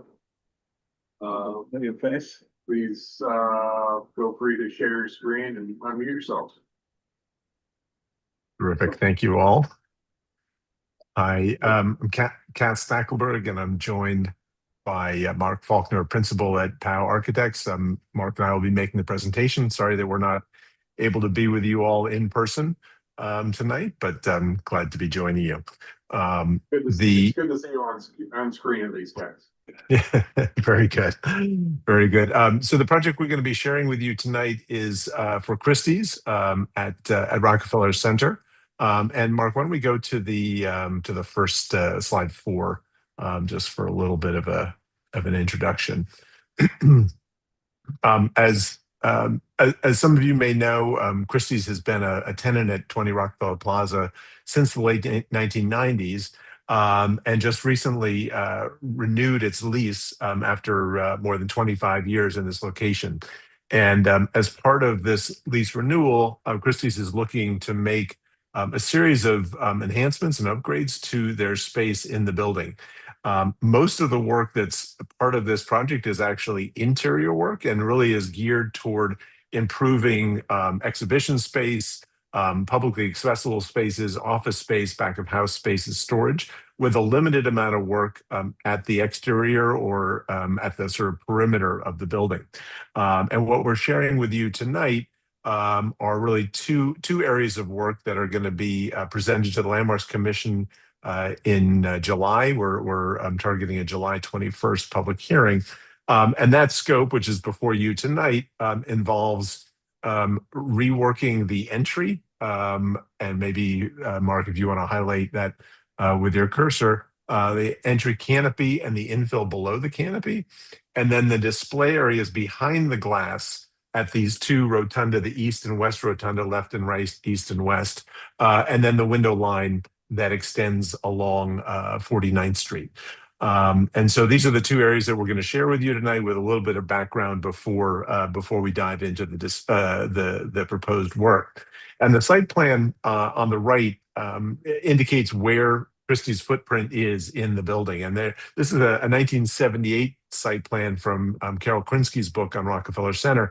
And we use this for two reasons. One, just obviously locate Christie's within this portion of the Rockefeller Center landmark complex running between 48th and 49th Street, Rockefeller Plaza, and 6th Avenue. But in this plan, you can see perhaps, hopefully it's legible, it says garage, sort of separating what was then known as the Uniroyal building and the Eastern Airlines building.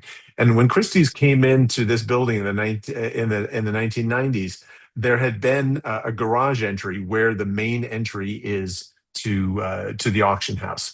And as part of a large application in 1997, the commission approved making significant modifications to what is there today, including the canopy and those vertical windows. So those basically all the work that's affected on the exterior dates to the 1990s. And then the work on the interior similarly is since Christie's occupancy of this portion of the building.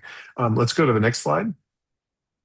So an overall site plan just indicating Christie's footprint on the ground floor is extending from 49th Street to 48th Street. The front of house spaces with the main entry coming from 49th Street within this recess. Lots of back of house storage spaces to the south on 48th Street. And Christie's occupies upper floor office spaces as well. We've been working with Landmark staff on a range of interior changes, significant mechanical upgrades, and condensing of mechanical equipment on the roof, none of which is visible, hence was all approved by Landmark staff. Next slide. So focusing on the primary entry. So again, everything in this photograph really dates to the 1990s when Christie's moved in. And the scope at that time involved taking these punched windows, which you can see just across at the top of that photo behind the flags. There were lines of these sort of punched window openings, combining them to create these vertical glazed windows. And then below those, installing a glass and metal canopy, and then steel panels, display boxes, and revolving doors. And the scope that we're sharing with you tonight really is simply keeping the canopy structure, cladding it in brick and changing the ground floor materiality to kind of knit it back into the building a bit more consistently, taking these dark finishes and bringing in limestone to kind of bring the building down to the ground in much the same way as other buildings throughout the center engage the sidewalk and the pedestrian plane. Next slide. A few more details of the canopy. Photo on the left is looking east at that east rotunda, and then the glazed canopy. And then the photo on the right kind of looking directly at the canopy, and then the bronze doors and these metal panels and sill right at the sidewalk. I'll also point out the paving, that granite paving, the curvilinear line, all that dates to the 1990s as well. Next slide. So two of the sort of iconic elements of this building, actually the two buildings that come together where Christie's entry is the rotunda on the east side and the west side. And while they look like they are contemporaneous of one another, actually their construction was spread across almost 20 years. The building on the left, which is 10 Rockefeller Plaza, was completed in 1939 and was designed with this curving curtain wall system. On the right, that portion of the site was developed and completed in 1955, and the idea at that time was to mimic what had been done on the east side. So these two curving wings meant to match one another. There are slight distinctions between the two, but these are the two sort of prominent rotunda on either side of the entry to Christie's space on 49th Street. Next slide. And then looking along the 49th Street elevation, you can see the curtain wall across the ground floor, and on either side of these two rotunda, there's a display area. And Christie's prints these vinyl banners through the year to illustrate the objects, the artwork that is on public display in the exhibition spaces and will be up for sale. And it is this zone that we're proposing a change from this printed vinyl graphics to a much sort of simpler, elegant digital display, a much more sort of contained, smaller scale set of displays that we think is actually an enhancement to this window line along the south side of 49th Street. Next slide. A few more photographs just illustrating those displays and these lights that shine down to illuminate the graphics. One of the issues with the graphics is that they're not changed out as frequently as there are exhibitions or sales, so they don't illustrate all the things that are going on the interior. And one of the key pieces for this upgrade and refresh for Christie's is to be sure that the public is aware of what's going on inside, because these public exhibition spaces have, they're basically changing museum displays with remarkable artwork and objects, covering millennia, really, going back to significantly historic times and art from many different eras. Next slide. And then just a few details of just illustrating kind of what that window line looks like. Right now, there are these display panels, these vinyl graphics set back about 3 or 4 feet from behind the glass.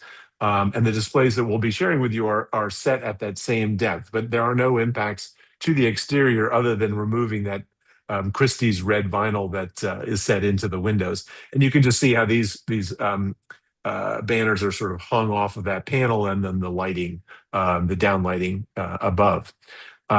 Next slide. Just going back in time to illustrate kind of some of the development of the building again. The image on the left is from 1940, soon after 10 Rockefeller Plaza was constructed, and you can see that curvilinear rotunda. And then you can see the entry to the garage that was there when the building was constructed. So you can understand sort of the degree of change that was approved by the commission back in the 1990s. And then the image on the right from 1948 just illustrates how the ground floor space was used originally. It was actually used as an exhibition space.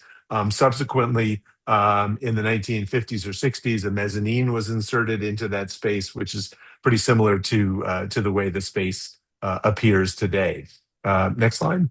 And then a bit of a more frontal view, again, from the 1940s, just illustrating the entry to the garage with this curving canopy that extended across the elevation. But again, just giving you a sense of the degree of change that has occurred under commission review. And then finally, one last existing photograph, kind of an evening photo, illustrating the displays along the east and west window lines, these very bright lights. What you'll see in our proposal is a much more sort of quiet display without those external light fixtures on the window line, and a general enhancement of the features and finishes across the entry on 49th Street. Mark?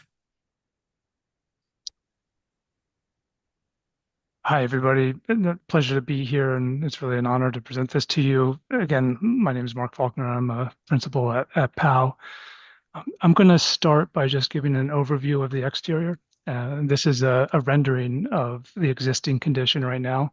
And just on both sides, we have what we call the window line. We have the east window line and the west window line. And as Cass mentioned, behind the glass at the wall are these vinyl graphics that Christie's displays and changes out on a regular basis. There's that red strip of Christie's branding at the base. And then moving closer to the center, you have the east rotunda and the west rotunda. Those are those rounded features. We're also proposing LCD screens there. We'll talk a little more about those, and it's a little hard to tell from this angle. And then getting to the center is the entrance. And again, that's that existing 90s entrance with that black finish and the glass canopy above. Same view, but the proposed condition. Again, starting at the window lines, we're proposing replacing those vinyl graphics with digital displays. It's a smaller size in terms of the digital display. There's one per bay centered on every bay. That's set within a wall that has a bronze paint to tone it down. At those east and west rotundas, there are digital displays. We'll have some other views we can show you of when you turn around the corner there. Also making some changes to the interior sheetrock in the volume of those rotunda spaces. And then at the entry is the most significant exterior feature. You can see where the base of that black is being replaced by a limestone consistent with the existing limestone used throughout. And then that the canopy portion is clad in bronze. Looking at plans of this, just to give you a little more orientation of how this relates. Again, you have the west gallery and the east gallery, and in front of those is the window line spaces. We talked about the two rotundas here and here, and then the entry space right here. And on the proposed, you can see the major change for the exteriors. We're unifying that plaza surface is coming all the way in. The canopy projection is about the same as the existing right now. There's some modifications on the interior that relate to this. You also see that we're making some openings through the rotundas. So you have this opportunity to see a little more into the gallery space from the sidewalk from the plaza. Now I just want to start in a little more detail at the canopy, the entry and the plaza itself. And then we can get to the rotundas and the window line. So on the left here is the existing elevation rendered out, and on the right is the proposed. So again, this is an elevation right at the entry facade. So this is behind those rotundas that are dashed. And on the left, you can see that black painted metal, the representation of that glass canopy. And that's a significant difference when you get to the proposed, right? That black metal is replaced with this limestone to match the existing. The canopy itself, the structure is remaining, but we're wrapping that in this bronze paneling. You can see the vitrines are remaining, but they're changing slightly in size. And then there's also some little changes at the finish of the side lights to the doors. Right now, there's a mixture of black cladding at the side lights. You can see it goes black cladding and then a bronze door, black cladding, bronze door. We're unifying that so that these side lights, these fixed lights have a bronze cladding, and then we're refinishing and not refinishing, sorry, touching up and cleaning up the existing bronze doors for the operable swing doors and the existing revolving doors. Signage at the center remains. It's getting moved down just a little bit. It's about the same size as what's there now. This is a proposed rendering of what we're looking to do. Again, consistent limestone, bringing that across at the doors and at those fixed lights, unifying those pieces of black metal for bronze to really unify these openings on both sides. The Christie's sign in the middle, it's actually a little smaller than the current sign now. The bronze cladded canopy above, there's some integrated downlights that come out of that as well. And then just to go over the material palette with you, at the base, we're bringing the same granite as the base that exists throughout the plaza space. Same limestone, the Indiana limestone piers on both sides and at the center. Bringing in a bronze to clad the canopy itself. The existing bronze doors, refinishing them, and then there's some new bronze at the fixed lights. And then that sign, that's a bronze pin-mounted signage that just sits in the center. And those downlights that are integrated into the canopy wash that signage in light and the space in general. This is a section through the canopy, the existing on the left, proposed on the right. This is a section through those vitrines. You can see the major differences here is that the existing structure is remaining. We're taking out the glass top on the glass roof that exists now and planning to wrap it in bronze. The detailing at the gutter, at the window, that is all existing to remain. We don't want to touch that and manipulate that. We want to build our new canopy to utilize that existing drainage. And then for the vitrine itself, it's getting a little taller to support the digital display that we want to integrate into that. This is a detailed elevation of that entryway, just to show you the patterning of the joints for the limestone, the size and lettering of the Christie's logo and the address. Again, this sign is actually a little smaller than the existing Christie's sign that they have now. And then zoom in at these digital display vitrines. We are utilizing that LCD display, which is a little different than LED. LCD gives you a higher resolution. It does require some exhaust vents on the top and bottom of that digital display that we're showing here and here. And that is enclosed in the glass enclosure. The next 2 pages are just some sketches looking at the assembly of this. And really, we've been thinking through this with, the constructability, utilizing that existing cantilever black structure, having some framing members on the interior, and looking at a way to really attach this from the underside where you don't have any visible fasteners. The seaming of these bronze panels relates directly back to the existing structure. So if I go back 2 slides, there's kind of an A-B patterning that relates to the existing structure that we're aligning to. And then this is just a sketch detail of the corner of the edge of the canopy. We're looking at a little inset on that side, just a little detail to accent that articulation of that curvature up, just a soft kind of curve with that bronze going up to the front, and the recessed lighting within that space, really coordinating that recessed lighting with the existing structure so we can get it in the right spot. These are some precedents from around Rockefeller Center. The top 2 are historic conditions, and the bottom 3 are more current ones that have been improved. They're not historic, but they've been approved in the last 12 years by LPC. The one on the left, C, that's almost a replica of some of the historic conditions. And then you can see the ones D and E. Those have referencing these curvilinear forms, these curved edges. There's a range in bronze finishing that's used throughout. All of them are pretty much solid elements and integrate lighting in different ways. Also wanted to just highlight some other digital displays that are in the Rockefeller Center area. These are at Radio Studio Music Hall at 1266 Avenue. Again, this is similar to what we're proposing, where it's behind this glass enclosure. I think these are LED displays, not LCD like what we have, which is a finer resolution. And then stepping back a little bit, you can see how that relates from the curb and from the sidewalk looking into the entry. So the next part I want to talk about is the rotundas, which is these features on the left and right here. I'm going to start with the existing rotunda on the east side, the east rotunda. And again, you can see that vinyl graphics. You can see how there's a lot of white paint. I want to just call attention to the inside of the mullions. They're painted white.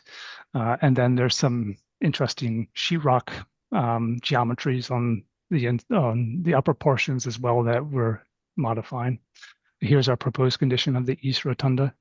On the window line, we'll get into that a little more. You can see that on the left, those are those LCD digital displays, 1 per bay. And then at the rotunda itself, we have 1 larger digital display. This is actually an LED display. Actually a little smaller in terms of area, in terms of the vinyl displays. Really simplifying the sheetrock enclosure on the interior, but then also providing these openings and these see-through moments into the galleries so people get more of a sense of what's happening inside this space. At the bottom of that, there is some additional branding, same thing as what we were just discussing at the canopy, static on little pins set off from the surface. And then on the west side, just a before and after. One thing on the west side that we wanted to simplify, you can see this void space in the sheetrock between the ceiling and this bump out. It was this kind of dead, shadowy space. We wanted to really simplify that, get rid of that, and create a more unified vertical space that really accents that. Again, as Kaz mentioned, these were both built at different times. That's why they have different geometries on the inside. If I just go back to this one, you can see on the left side, the east rotunda, that floor is set lower. On the west side, it's set higher. So if even the column placement is at different locations, they have their own histories. They were built at different time, and from the outside, they look the same, but when you get into them, they're different spaces on the interior. So on that West Rotunda, looking at a larger digital display, we really wanted to fill that space since it's a much more vertical space on the west side. We're also looking at some on the inside. There's some rigging for lighting to really illuminate that volume in that space. The same thing, looking at openings, proposing openings so you can see into the galleries at the west side as well. So there's some symmetrical relationship between both, but then also accommodating the differences in the volume on the interior spaces of the East and West Rotunda. And then we have a couple more views and drawings comparing these, removing all that existing lighting that's there, accenting the full volume of that space. There's peek through moments into the gallery. Plan view, setback, the proposed wall is set back just a little further than what's happening there now. And you can see those opening spaces and how that relates. Elevation view, this is behind the glass. Again, you can see the location of the vinyl graphics on the left, proposed on the right, and the size of that and those openings into the gallery. Section, again, set back just a little further, really just trying to simplify that interior space. And then same thing on the west side, trying to get rid, really want to get rid of that void space up here, unifying that space, having a digital display that really fills that volume. And plan view,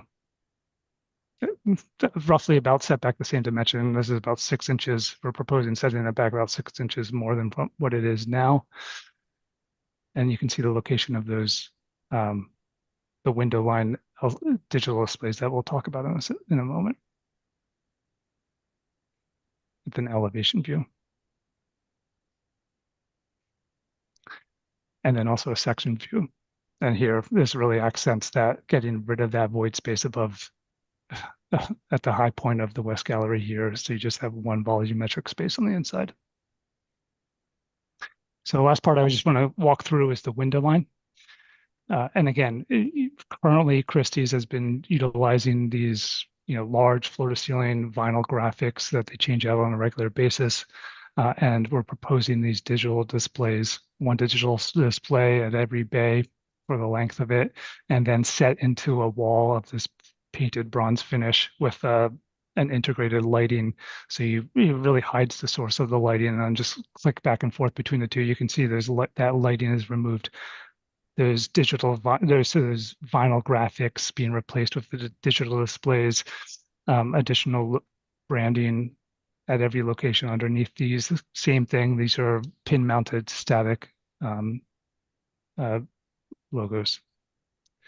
And for the content of these, the vinyl graphics have always been this extension of the interior, and that's what we're, we want to do the same thing here. Really, what Christie's wants to present is this extension of what's happening on the interior, the art, the fine art that they display, the luxury items, these curated auction highlights. It's really a representation and really welcoming the public in. Christie's opens their door and lets the public in to view the art on the inside. And this really kind of sets the mood and the tone for that. In terms of timing, these will be on from about 7 until 9 p.m. is what the current plan is, and then go into more of an off mode at night. That's the current intent. The other thing that's really worth mentioning is in some of those existing images that you saw, the interior side of those mullions were all white. We want to propose toning that down. We're proposing a bronze paint to really unify the inside part of the mullion with the exterior. It really just helps soften that space and soften, how it feels to a pedestrian. Some of the materials, again, there is some existing white paint. There's mullions, we want to paint a dark bronze paint. The LCD displays, and then that wall finish with a bronze paint.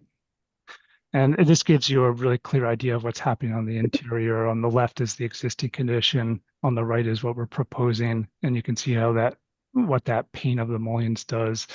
There are some existing radiators in the floor. We need to provide venting for those. So we're proposing this bronze grating, but just give it a much more unified feel on the interior for the floor and then the bronze paint on the side.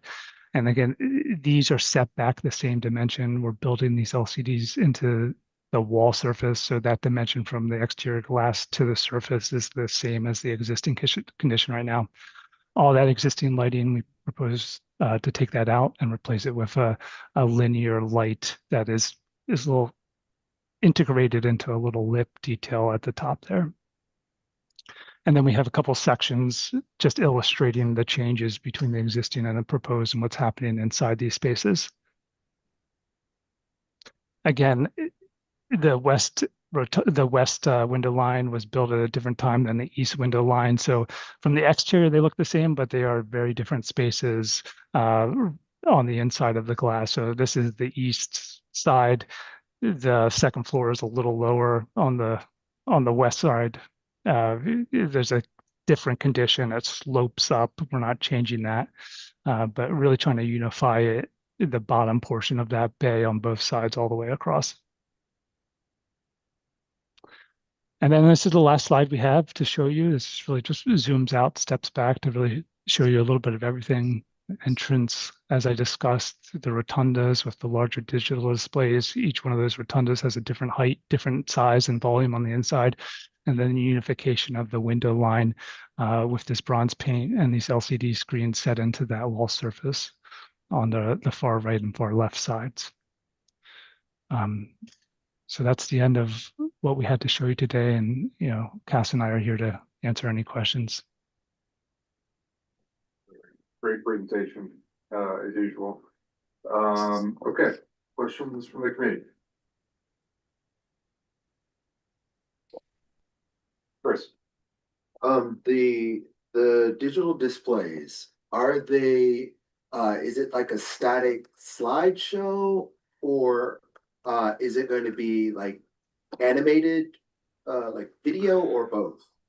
Yes, thanks for the question. We are primarily they're going to prioritize static display of these high fidelity imagery.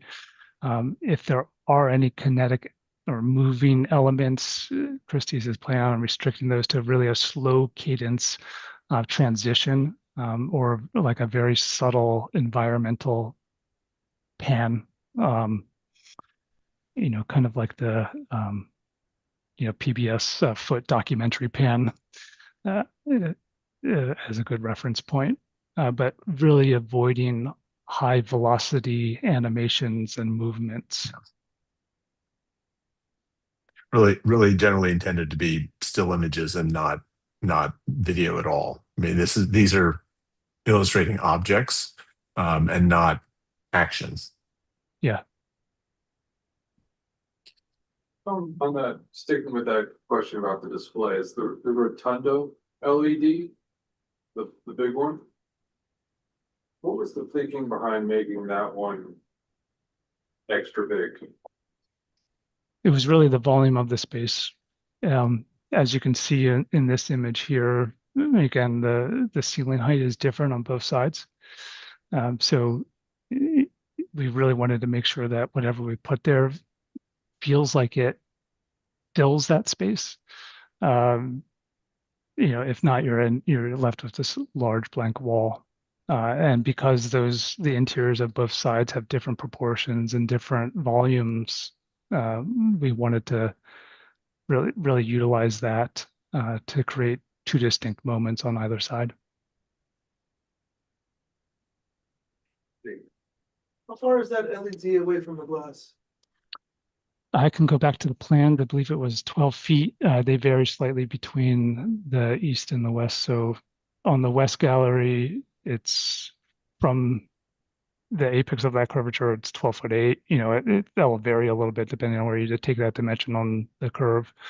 And then on the east side, it's about 13 foot at that center point of the circle. Sticking along those lines, thank you, by the way, for such a detailed presentation. Within the two rotundas, these are not interior landmarks, are they? They are not. So if they're not within 18 inches of the glass, how come you're coming to us with these, the changes? We've had this discussion with the staff. They felt that just given particularly along the window line, where those walls are relative to the glass 4 feet back, and the displays, that they thought the commissioners should see this. I think if that was the only item and there weren't changes at the entry, we may not be in front of you tonight, but because we're going to a public hearing anyway to address the canopy and the changes of the ground floor at the entry, I think they thought, you know what, why don't you show the whole scope as part of the overall area of work. Another question. Going back to the displays quick, there's no advertising for anything other than what's going to be at Christie's on the vitrines or the big displays? Correct. Okay, you commented earlier on the sidewalk. The sidewalk is part of the landmark, correct? Right. So Right. what's happening with that? You mentioned what's currently there. And I think that it was getting changed, but I don't remember hearing anything about it. unless I missed that. Thank you, Tony. Yeah, just to clarify that we're not proposing any changes at the sidewalk. What we are proposing changing is at the plaza. So this area inside within the building, within the property footprint. So there's some existing paving underneath the existing canopy right now that we're taking out and replacing with concrete to unify this whole space within the property line. Is it paving or is it terrazzo?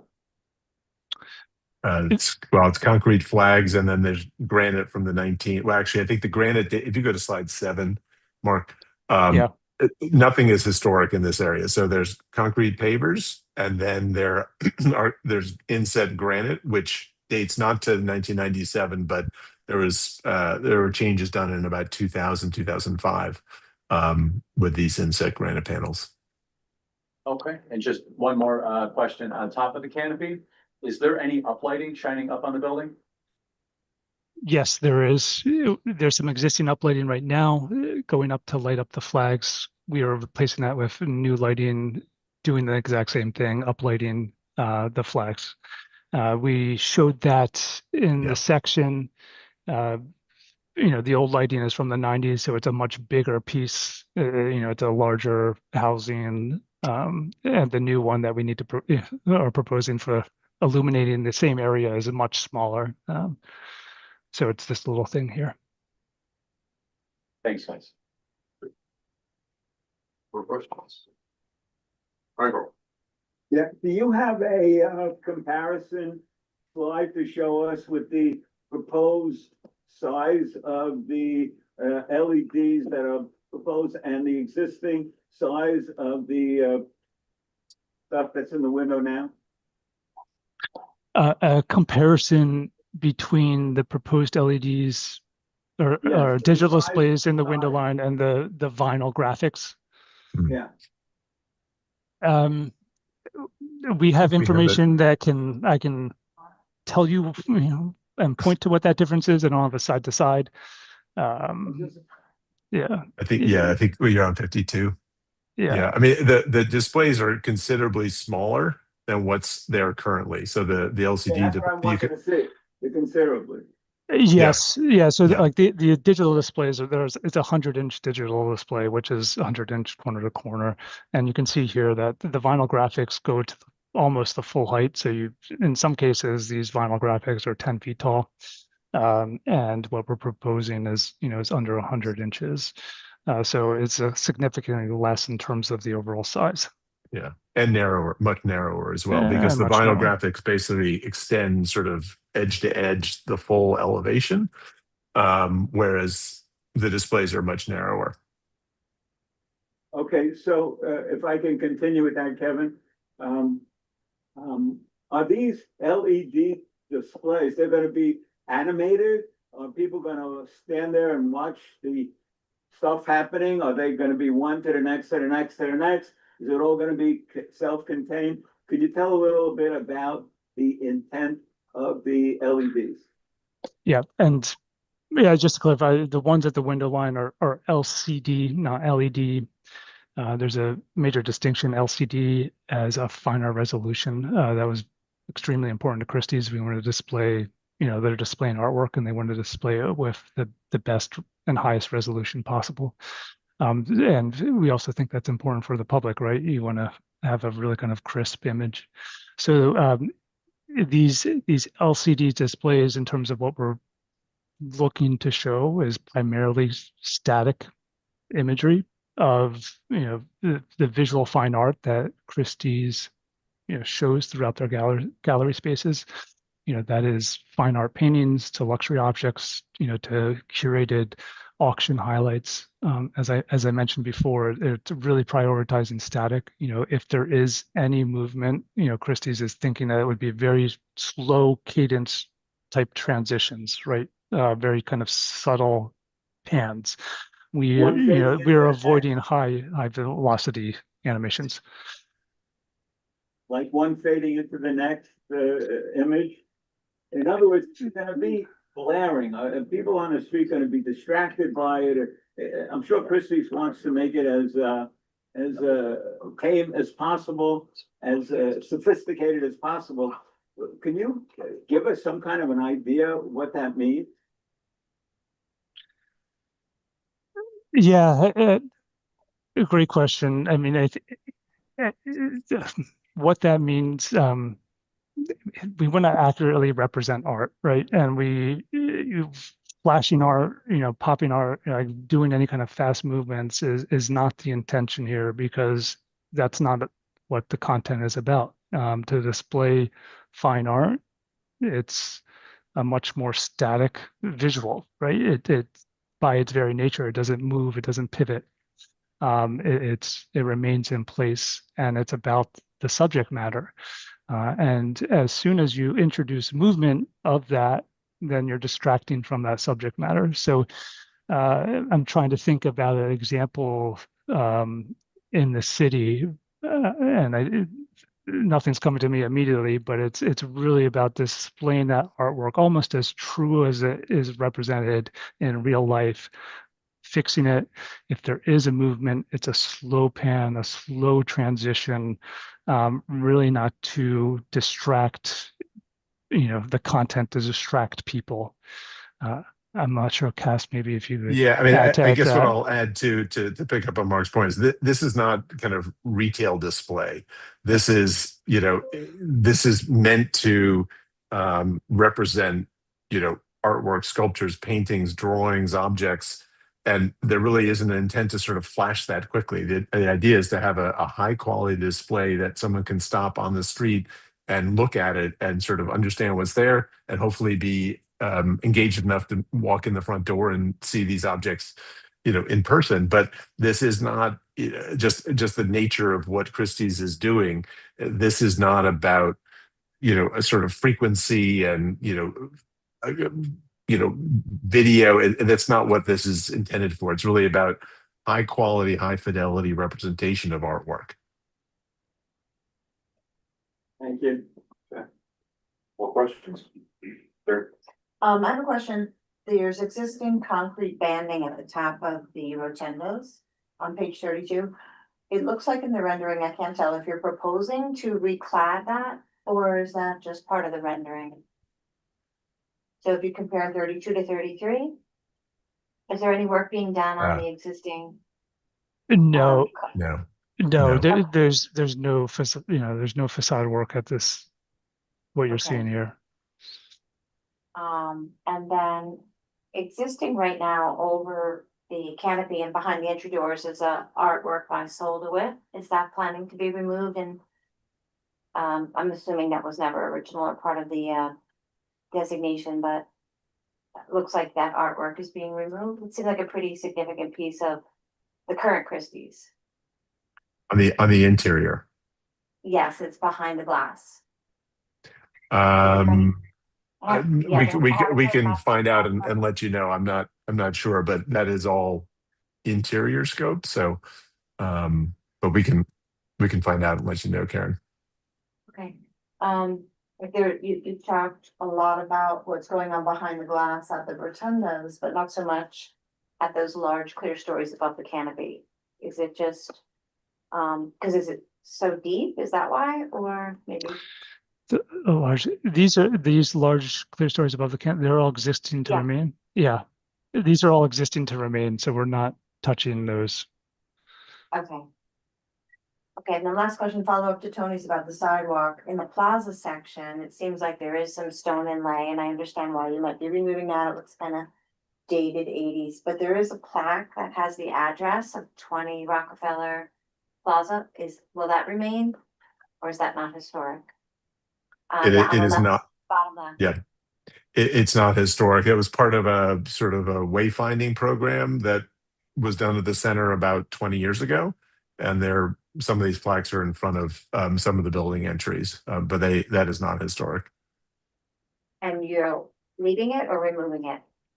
Mark, I think that's Removing being it. removed. Yes, we're removing that. Yeah. So what you can see here is being the intent here is to remove this granite, this semicircle, and that plaque, and unify it with the concrete flags right up to that front door.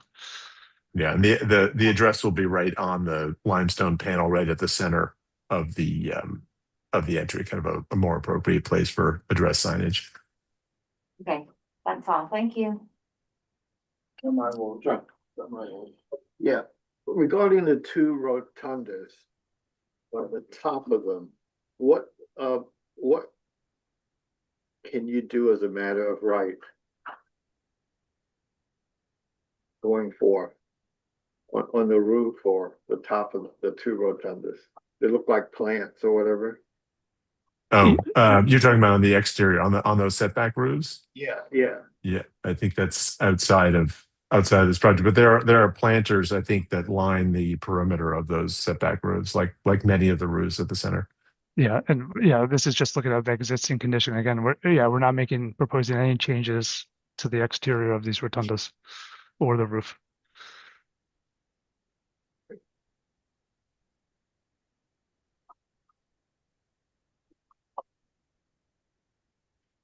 That answer your question, yeah. Yeah, I guess I understand it's not part of the application. I was just curious. Could they do they have right to put a tree up there or something? I was just curious, what rights do you have for that? Yeah, I think that's actually outside of Christie's lease area. If you look at slide 12. Okay, it's outside of the lease area, is what you're saying. Yeah. And why is slide 12 tell me that? I was just going to point out that in that historic photograph, you can see that there was plantings along that edge historically. So it's, as you know, John, the center has planted rooftops since the first buildings were completed, the international building. So it's sort of a feature of these many of the setback roofs. Okay, but the key is you have no jurisdiction over that. Correct. You're telling me, okay.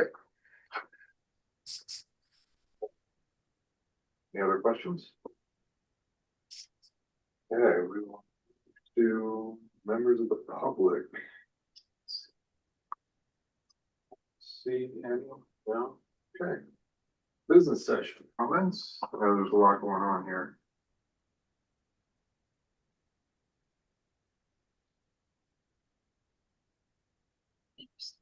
Michael, what do you think?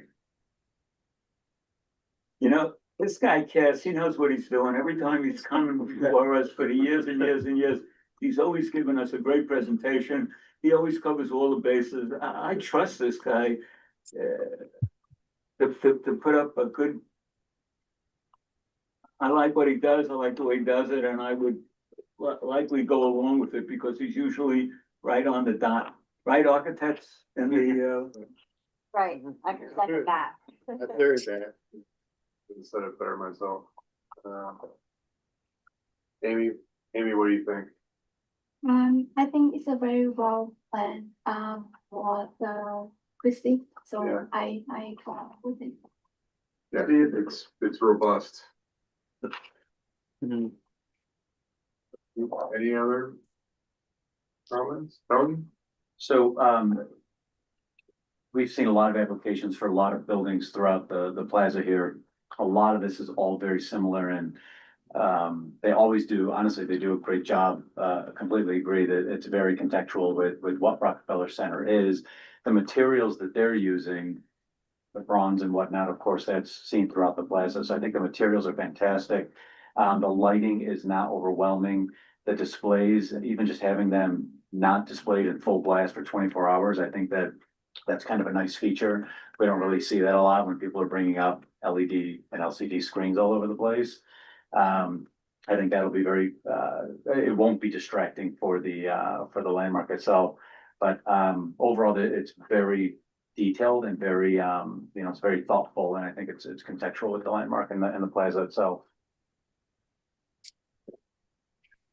I would just add that I think that this is a good example of how to include more modern touches, like with this use of digital screens, but within a specific design style so that the two are really unified. Agree. Okay. Anyone want to make a motion? Michael? I move to approve this application. Yeah, second. No? All right, Okay, let's call the roll. right, Chris, Yes. Chris, Yes. Gene, Yes.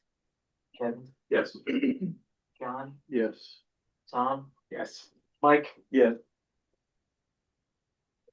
Amy, Yes. Karen, Yes. Tony, Yes. so, yes, as you want. Okay. Yes. Motion passes unanimous. Thank you Guys, all. thanks very much. Cass and Thanks Laura, very much. great presentation. Appreciate the time and appreciate you guys waiting to the very end. No problem. Thank you. Thank you. Great. For us, that's our last Right. presentation. Our only thing left on our agenda is new business. Anyone have any new business? I do. I go. Today I did a garment district tour. It was great. And on the first Sunday of July, that would be July 5th, I think, I'm doing my Flatiron District tour. On the Flatiron District tour, I will actually point to where Jennifer Lopez and Alex Rodriguez had their apartment, and Chelsea Clinton lives right under them.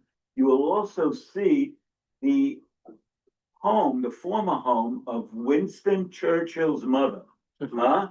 Winston Churchill's mother used to live in that area, and I will point to that as well. Then I will let you in on a Madison Square Garden story above and beyond the death, the assassination of Stanford White by Harry K. Thor over his jealousy for Evelyn Nesbit, thank you. And show you some great news articles about that. All you need to do is show up at 11 o'clock on that Sunday in front of the Flatiron, at the point of the Flatiron building, where you will see a good-looking guy who will begin the tour. How much do you get if you? The tour is free. No, if you're not satisfied, what do you? And if you're not satisfied, double your money back. You don't get a better deal than that. Okay, great. Thank you. On that note, meeting adjourned. Great. Thank you, everyone. Appreciate it. Good. I'll see Chris's tomorrow. You right? leave these on the table so that they know to put it back in the right thing. We don't screw it up for them. We said anything about it. I was wondering. Yeah, Sam. I learned sense and I need to talk to you.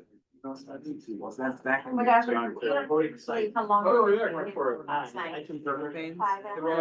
Yes, there we go. So you know where it is? It's here. Oh, it is here. Okay, at 6. Yes. Okay. Monday night. Great. And yes. We'll show up, we'll find out what happens. You in a week. Great. Great to see you. Man, nice. Okay, I was about to say, man. Okay. No. Where are they? How many tours do you do in a week? I never going all that hands are over. No, Yeah. what? Yeah, there were a lot of back. At one a week. But, Some months I do 4, some months I do 8. On zoning mainly while we're on the real estate conference. So we'll listen to this conference, it's the event, that's about 4 days, but. Or is it like virtual today? Oh, yeah. Kind of leave the house. Like what it's- Thanks guys, they're not always this long, I I was promise. literally about to ask you that. I was like, how? Sorry, I'm just gonna turn off. Oh, yeah, no problem. good to see Tony and. You know. I